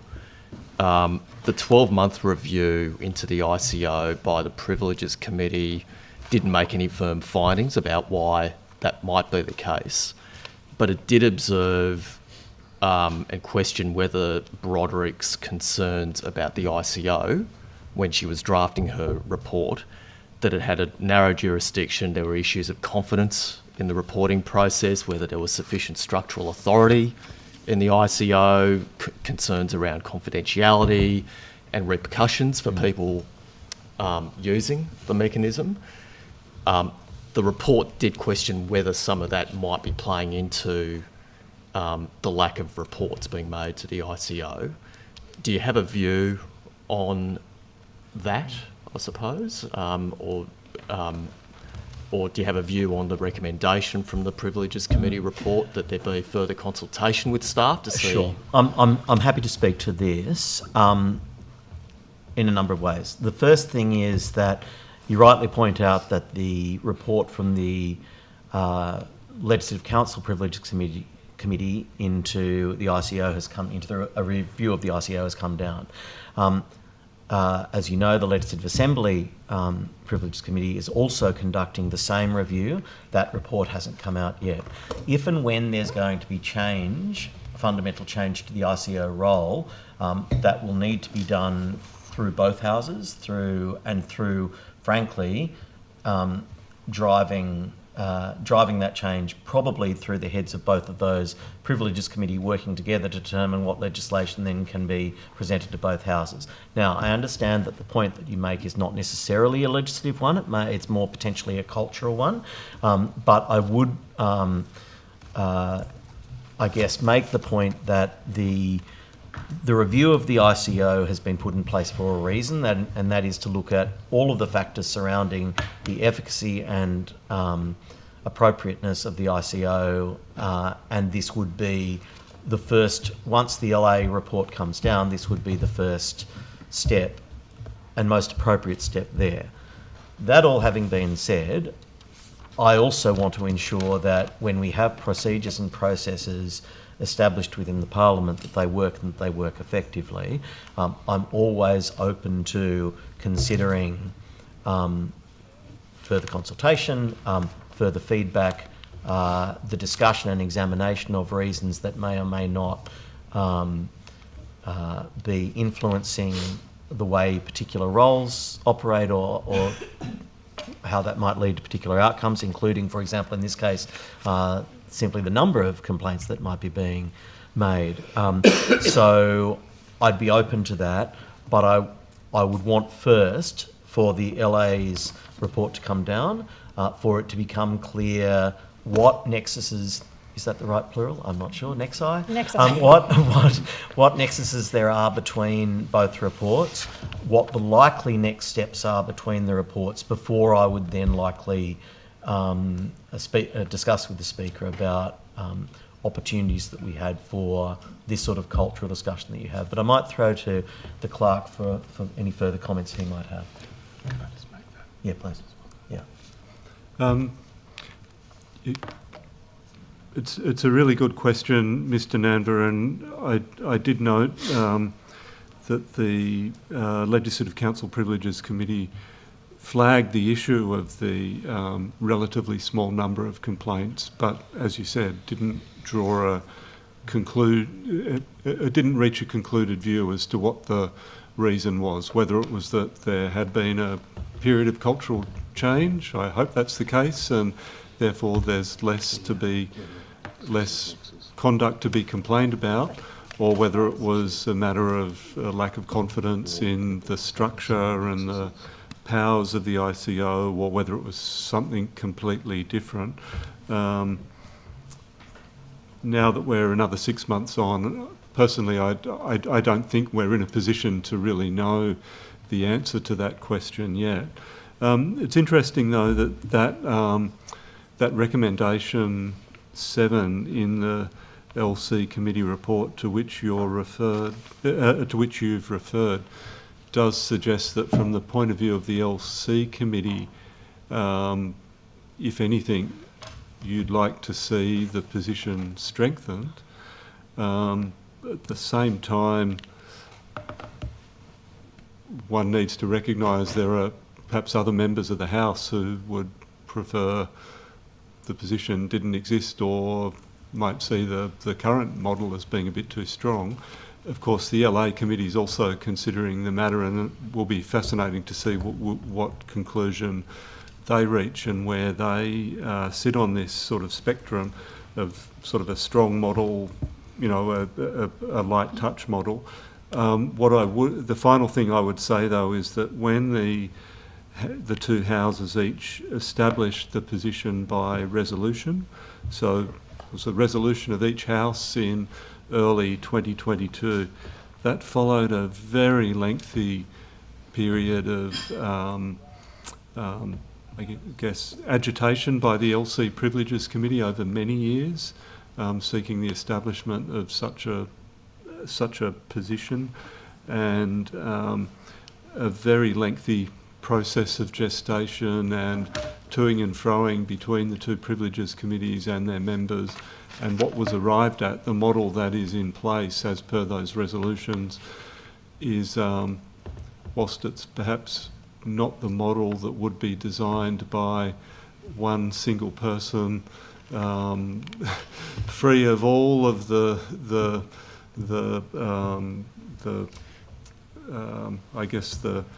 tides of political input from 135 different perspectives. It was the model that the two Privileges Committees could settle upon. I should make a quick point. I think I may have misspoken by saying it would require legislation change. It doesn't. It's only a resolution, obviously, of both houses, but it would require both houses to agree. So. The genuine debate that's happening is whether or not the behaviour during Broderick was as pronounced as what was concluded in the first instance, not a view I subscribe to, or whether the behaviour has improved since that time, or whether there is just a lack of confidence in the ICO. And it's very difficult to reach a conclusion on that without some qualitative, I suppose, data to make any sort of assessment.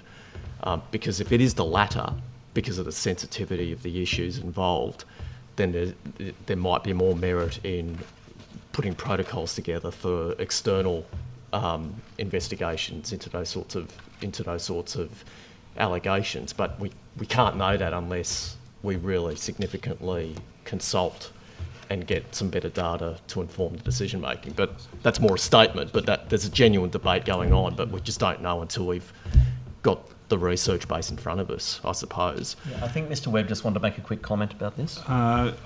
I just wanted to draw your attention back to my earlier comments about the proactive work that we've been doing. I try to think of these things not by looking at one part in isolation. So the ICO is part of the puzzle, absolutely.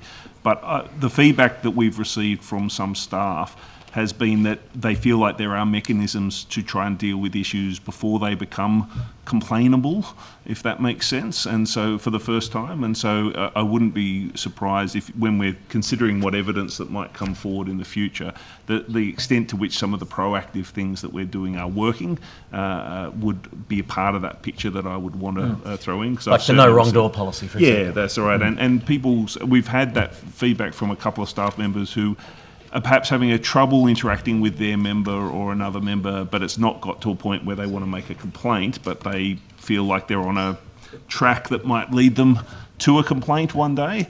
And we've been able to work with both the staff or the member in question to get to a point where those issues are eliminated before they become a complaint. And that, I think, is a key part of what the future might look like as well. I'd rather have a really great, robust reporting system that never gets used because we have a good environment where these behaviours don't happen. So, yeah, just wanted to mention that as well. Thank you. Just on the Broderick review more broadly, and a review into the effectiveness of the Broderick report and the recommendations and associated reforms. I'm conscious of all the work that's happened in the last few years in this place. What I'm wondering is, there have nonetheless been more changes, particularly federal changes, with respect to placing more responsibilities on persons conducting their business or undertaking, taking positive steps forward with respect to addressing sexual harassment and sex-based harassment and hostile workplace environments.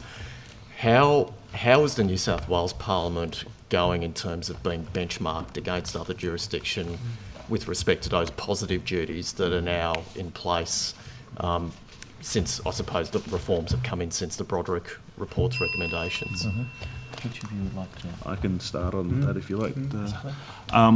It's an excellent question. It's one that's been exercising me a little bit recently, because the data coming out of different jurisdictions is never quite collected in the same way. So trying to find ways of doing apples to apples comparison has been an interesting challenge that we've been trying to work through. The other thing that we've been looking at is where there are changes. So you mentioned, for instance, changes at the federal level, but of course since Broderick, the requirement for our work and health and safety regime to take into account psychosocial risk as a workplace risk has come in since the Broderick review was done as well. So we a couple of things that we've been doing. So we do monitor and engage with other jurisdictions about what's coming out of those other jurisdictions to see how it might impact us. So, for instance, federally recently there's been the Respect at Work legislation that's come through. We're currently in the process of reviewing that legislative set of changes to see what implications it might have, both directly, if there's probably less direct impact on us because we're not employed under federal employment arrangements, but what the legislative direction that they're taking, what implications that would have for the way our policies are set up, whether there are any alterations we need to make there, etc. We've also been working with different jurisdictions to try to find ways of comparing our data with other jurisdictions' data. I'll be honest and say that I don't think we've been particularly successful in finding ways of doing that up until now, because not many places actually collect data, and where they do collect data, they're not super keen on releasing it in any kind of public forum, which I can understand. You run the risk when you release some of this data that you could inadvertently expose a private situation or a sensitivity that a staff member might not want to see come to light. And so I certainly understand why people would treat this information with a fair degree of confidentiality, but it does get in the way of doing benchmarking and the like. So we are doing some high-level work there. We're currently working on how we're going to monitor and evaluate on an ongoing basis the degree of safety that the Parliament has in this kind of space. For parliamentary departmental staff, we have things like the People Matters Employee Survey that happens each year, which is a great source of data for us, but that doesn't cover members' staff and it doesn't cover members themselves. So what are the pieces of data that we have access to that we could look at that would move some of the slightly more anecdotal things that I've said today about the experience we're having engaging with members and staff, turn that into a regime that would allow us to monitor this space more effectively and compare our experience with what's happening in other jurisdictions as well. Thank you, Mr. Webb. Mr. Borzak. Thank you, Chair. Just quickly, I I've noticed with interest in the years that I've been in this place that there's a certain bust of the Honourable Neville Wran, MP, that has moved around various parts of the public areas of this building. And I suppose, of course, it's linked with who happens to be in power at the time. But I notice it's surreptitiously now moved itself back to level 7, but not really in a public place. It's sort of sneakily sitting behind the back door to the Macquarie room. I'm not sure that I'd use the term surreptitiously or sneakily. It's in fact in the direct path of every single member of Parliament as they come out of the lift well. Well, I think that's right, but I would have thought a piece of public sculpture should be sitting in a public place, not have the honourable gentleman staring us in the face, but really looking at the public. I mean, in other words, what is the policy for this? Well, the policy, as I mentioned before, is that there is now a curatorial plan starting to be developed. The busts that sounds like a answer made up on the run. No, not at all. The busts were all put for safekeeping down in the theaterette foyer. They have now been, now that the Rum Hospital refurbishment has been finished, they've been brought back up. We are considering we're considering the entire space in terms of the artwork, both the physical artwork, the two-dimensional, I should say, visual artwork, as well as the busts. We're looking at a range of other issues as well. For example, when you come in through the Legislative Assembly entrance, if you turn left immediately, you'll note that there is a small sort of museum-y type space there. But now one of the issues that we're considering, for example, through the security review, is the potential for the requirement, if you go into the chambers, to cloak various items, including possibly mobile phones and other things. I'm not going to preempt the security review. So that may need to change there. And there's a bust there as well. I guess the point that I'm making, Mr. Borzak, is none of this is set in stone. It is... Well, they're actually bronzes. If you'll pardon the pun. But it's... it continues to move. I'm also a big believer that the Parliament is a vibrant and living space, which is one of the reasons, obviously, why I'm so strongly supportive of rotating exhibitions in the Fountain Court. I also believe, for what it's worth, that the busts should be rotated around through, that all of the artwork should generally be rotated. Some will have permanent homes where they have always lived, and that may well be appropriate, but others may well be appropriate to move them around. So the point that I'm making is, I hear your comment, and we are considering all of these issues. How does this address the peripatetic Mr. Honourable Neville Wran? Where is his next move going to be to? I wouldn't in any way want to preempt the curatorial decisions of this place. Okay, thank you for that non-answer. In regards to security in general, where are we up to in relation to upgrades? We had a very extensive upgrade program running for quite a long time. Are you talking about the Parliament itself? I'm talking about the Parliament at this stage itself. Yeah. Okay, I will throw to Mark shortly, but honourable members might be aware that we are conducting now a full security review of this place. Well, not of this place. We're conducting a full security review over the next 12 months. That review will consist of 3 fundamental parts. The first is to examine the parliamentary precinct itself. And Mark will speak to that shortly in terms of what's happened and where we're going, again, without preempting the results. The second is to look at the security and safety of individual members. Obviously, we've made some strides forward already with the app that's now on people's phones and so forth, but we'll be looking at all of those issues surrounding personal security of members. And the third is about electorate officers. That work will be done this year. When we get through the first stage, which is the Parliament itself, we won't be waiting until the end of the entire review, the 3-stage review, in order to enact policy or changes if required. We'll be doing so in a rolling basis.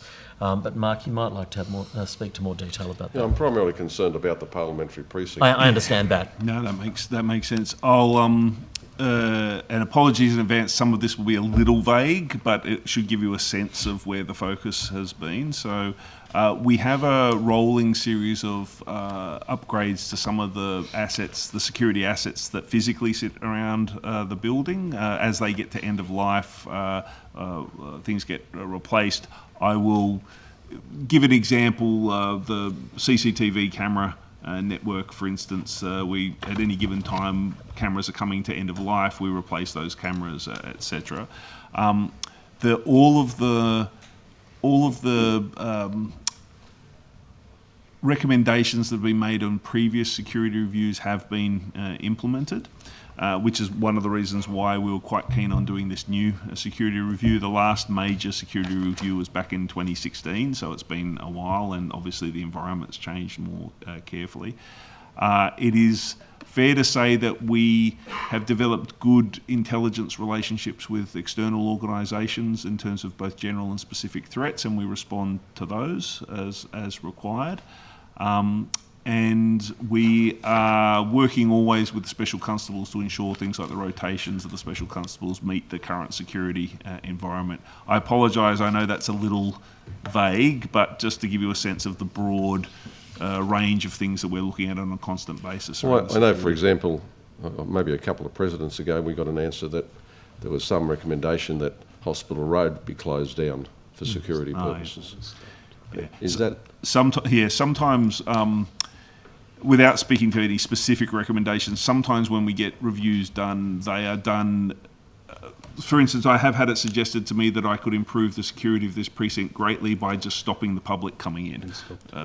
That would result in a much more secure environment, but of course wouldn't meet the accessibility, the access for the general public, etc. So sometimes we do get recommendations that would have significant security improvements, but would be at the expense of other forms of accessibility and the like. I think you could probably put that recommendation into that category. Yeah, and I'm not suggesting that, No.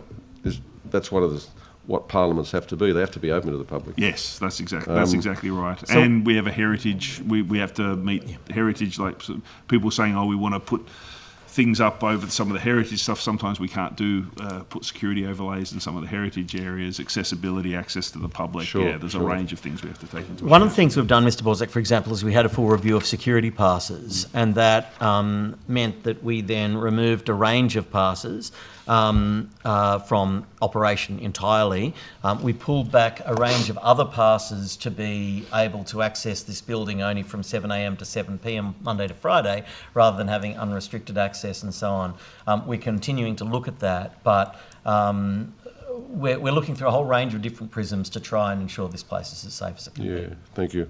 Is precinct policing still occurring with the special constables? And by this I'm specifically talking about them working around and outside the building, up Macquarie Street, down Hospital Road and all those sorts of things? Yeah, so the special constables, obviously their powers are pretty much centred on the places that they are guarding. So special constables obviously guard Parliament House, they also guard 52 Martin Place, police headquarters out at Parramatta, etc. When they leave the precinct, their powers are much more restricted. This is why we usually have New South Wales Police, if there's a protest going on that meets a certain threshold, it's New South Wales Police out on Macquarie Street rather than, say, our special constables. But they have an obligation to act.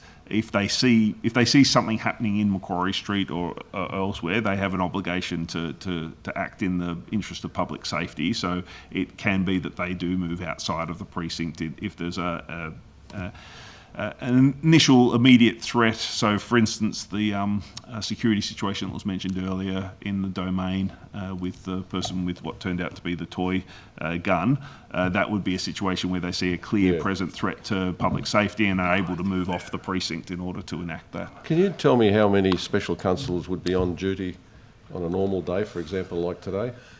I suspect we can't answer that question. Yes, for security reasons, but we might take that on notice if we can. Yeah, Mr.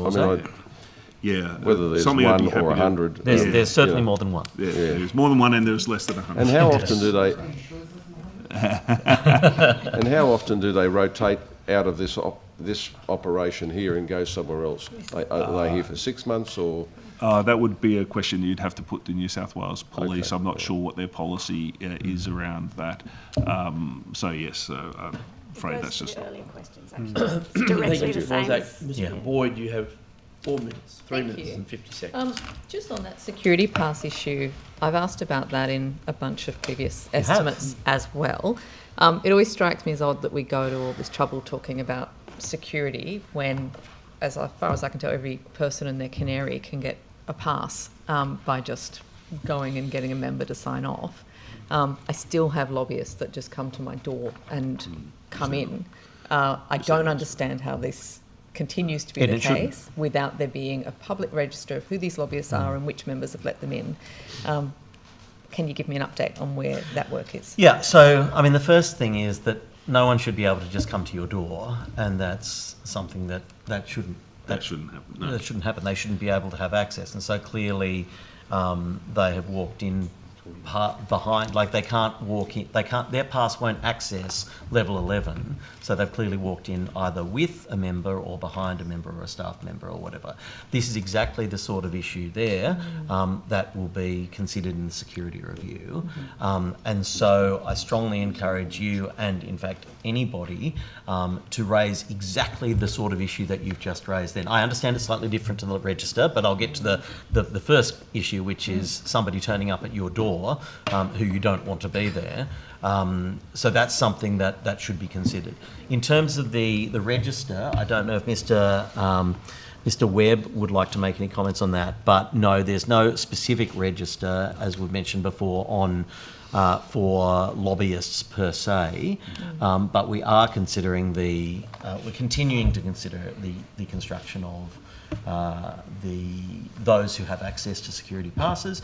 We've pulled back the amount of time people, we've looked at the list and pulled back the amount of time that people are allowed to be in the building or have access to the building if they don't have a reason to be in the building other than those times. I guess the final point that I'd just make is that you say anybody can come in and all they have to do is to be signed off by a Member of Parliament, but there are 135 people in this place, all of whom have a responsibility to both the Parliament and to the people of New South Wales. And I hope that they take that responsibility when they provide their imprimatur to somebody coming into the building, knowing that if something goes wrong, they will be the ones held responsible because they were the ones signed off, or they will take partial responsibility because they've signed off on their pass. And so they'll have some level of responsibility. Just because of the interest of time, Sorry. I guess, and I hope so too. Yeah. But we all say that until it's too late. Yeah. It's very different when you've got members and staff who are here every day, who are able to come through without going through security checks. But then you have lobbyists who can come through. I don't know what they're carrying. Are they even lobbyists? I don't know. So I find it a bit perplexing that we go to such trouble to scan so many people, and yet it's really easy to stick a pass. I hear you and I hear the point you're making, and it's not just frankly for lobbyists. It's for there are other potential coteries of individuals. Correct, yeah. So I would just say we are in exactly the right time for this issue to be considered. There is a full review of internal security within Parliament House happening. Part of that will obviously be who has access to the Parliament. So I encourage you and others to make a review to make a submission when that the opportunity comes, which will come to all members, in fact, everyone in the precinct. I should also advise that there's likely to be some sort of members reference group set up as well, which won't be the entire determinant. There will still be of what's in the policy. There will still be an opportunity for all members to provide information, but that might be something you might like to consider as well. I would just mention that after you raised this issue at the previous, we did write out to all authorised pass holders to tell them that their pass did not give them the right to wander around the tower block, that if they were invited by a member, a little bit like the protocols we have with the press gallery, that if you're invited by a member to come up to their office for a meeting, you can enter with that member's permission, go to the office, have the meeting, and then you are to exit the tower block immediately afterwards, not go door to door meeting with people. That reminder was sent out to everyone that has an authorised visitor pass, but based on this we will send that reminder out again. I would encourage any member who gets an unsolicited visitor turning up at their doorstep to let us know, and we will issue a please explain why we should not revoke your pass issue to anybody who wanders the tower block, just hoping to randomly bump into members and bug them about things. If an authorised visitor is in the tower block, they are there at the invitation of a member to visit that member and that member alone. If you have not issued that invitation and someone turns up at your door, then they are in breach of what they're meant to do with their authorised visitor pass, and unless they can explain it, I will revoke that pass. If you want to just give us stuff. Yeah. Thank you, Ms Boyd. Mr Fang, you have some more questions on how best to resource the future split in the coalition? I mean, Chair, look, I'm not going to say no. Or not.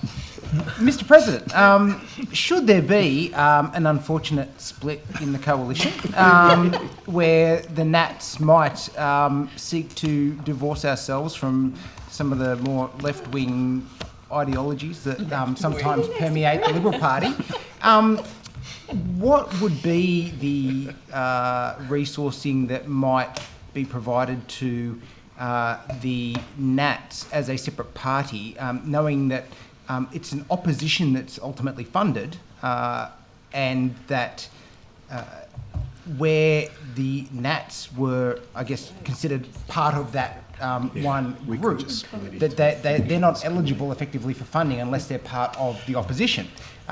Should there not be an opportunity to provide them additional funding to make up for any shortfall that they would lose by not being part of the official opposition? To that issue, my understanding is it's the government or the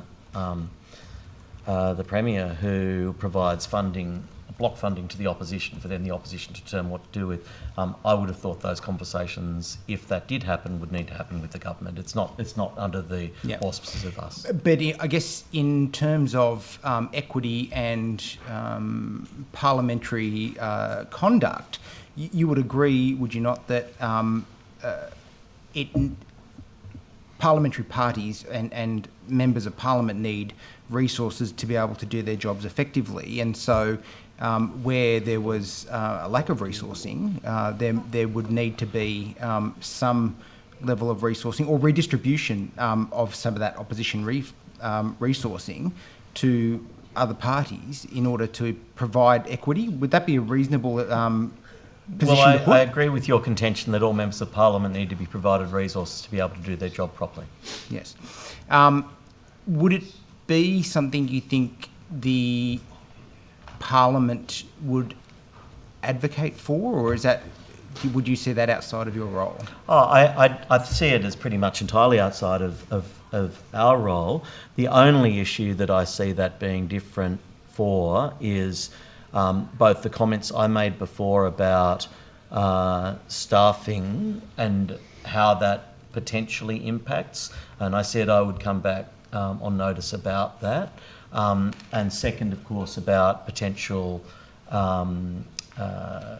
office holders and what might the impact be, because there are specific office holders within the opposition, for example, the Deputy Leader of the Opposition, the Deputy Opposition Whip, for example, yes. And others. So there may well be impact on that. But those are the only two things that I could see potential impacts for. But if and when if that happened, we would obviously consider that in the same way that when there are changes in party status for any member, we will always look at what that will mean in terms of the organisational and administrative logistics for the Parliament. So I guess in broad terms, you think that the right of a member to be able to bring a bill to the House as a private member's bill that's been assisted in drafting with the Parliamentary Council is a reasonable and appropriate thing for every member to seek to do within Parliament. Yeah, so I made the comment before that that's my personal philosophical position. I'm not stating that is the position of the President of the Legislative Council. No. Because I don't know, I don't have the jurisdiction to be able to do that. But you asked what my view was, and that is my view. But we will provide you with the information about what non-government members are entitled to have access to, and if there are conventions or rules within individual political parties or oppositions or whatever, then that's obviously something beyond the gamut of our reach. Yeah. So in terms of parliamentary counsel and how they are directed or receive instruction,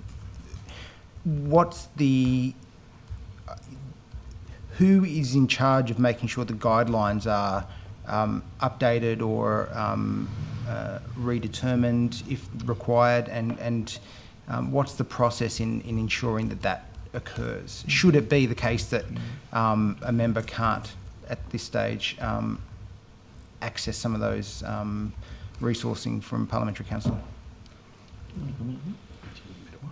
It's my understanding that the guidelines are updated and reissued by the Office of the Parliamentary Counsel at the beginning of each term of Parliament, but as I indicated before, I've taken on notice to provide the latest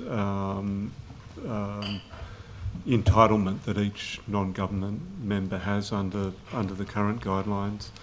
I don't think I can really add anything to that undertaking.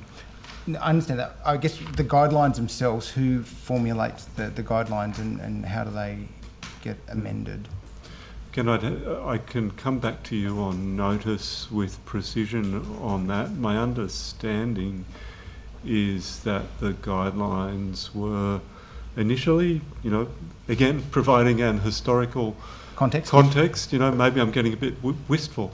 Never. In the final 15 minutes of any budget estimates you'll ever have, Mr. Blunt.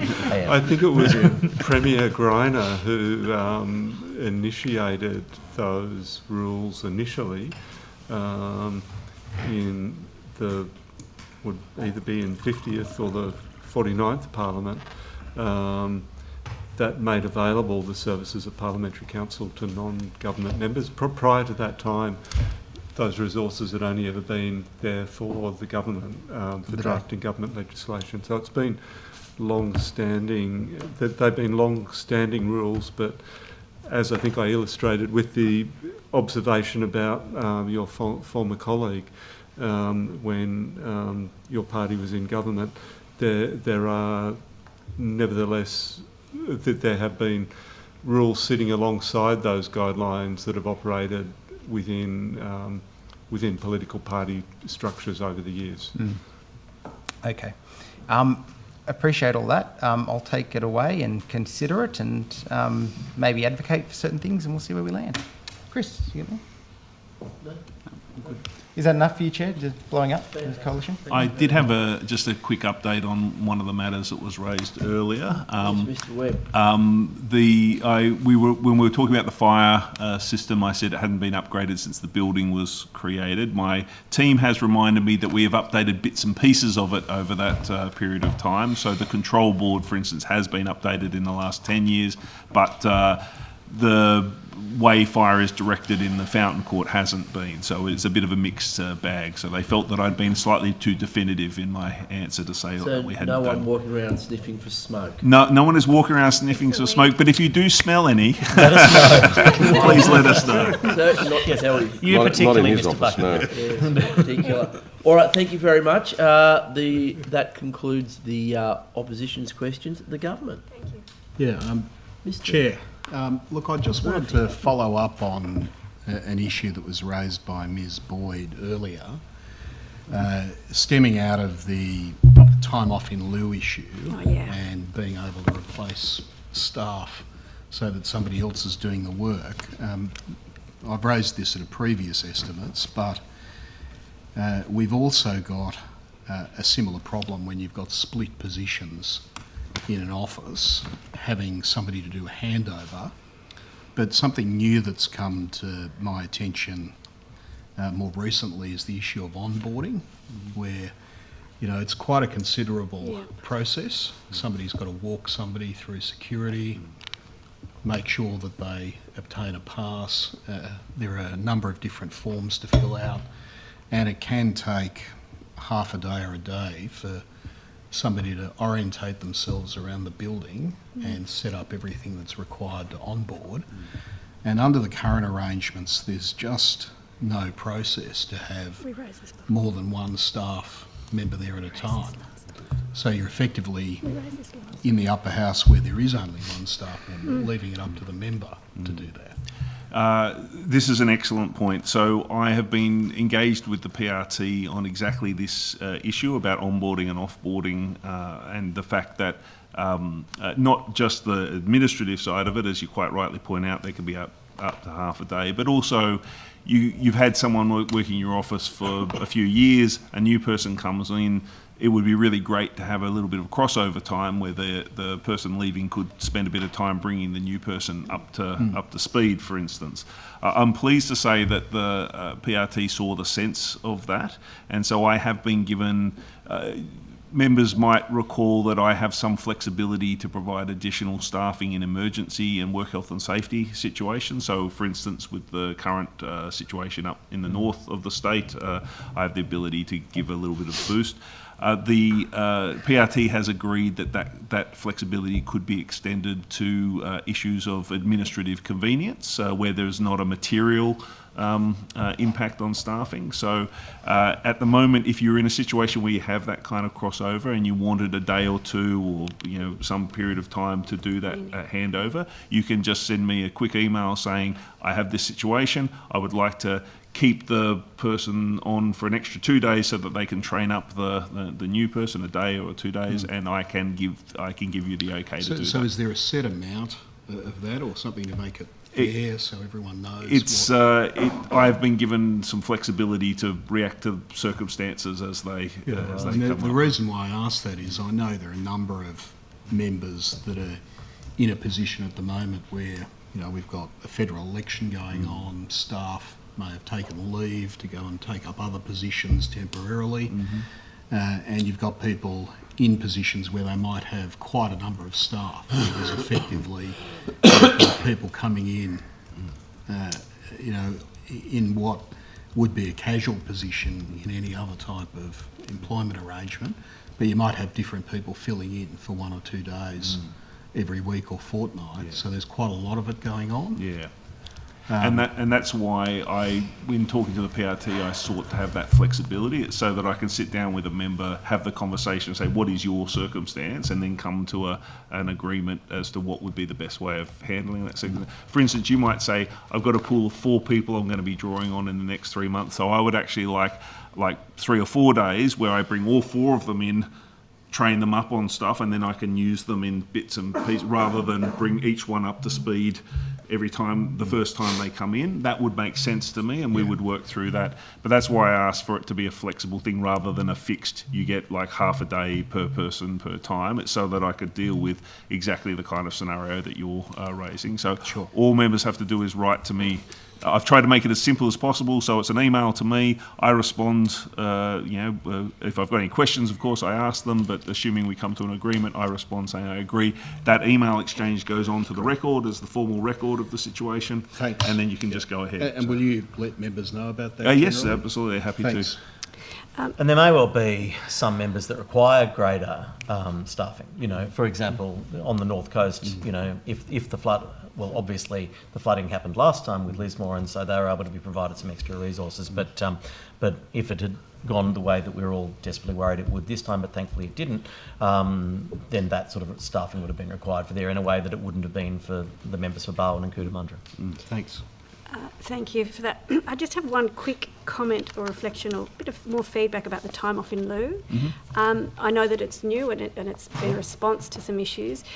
We also, it might be a bit problematic the requiring our staff, we have one staff member, to be able to take their time off in lieu within 3 months.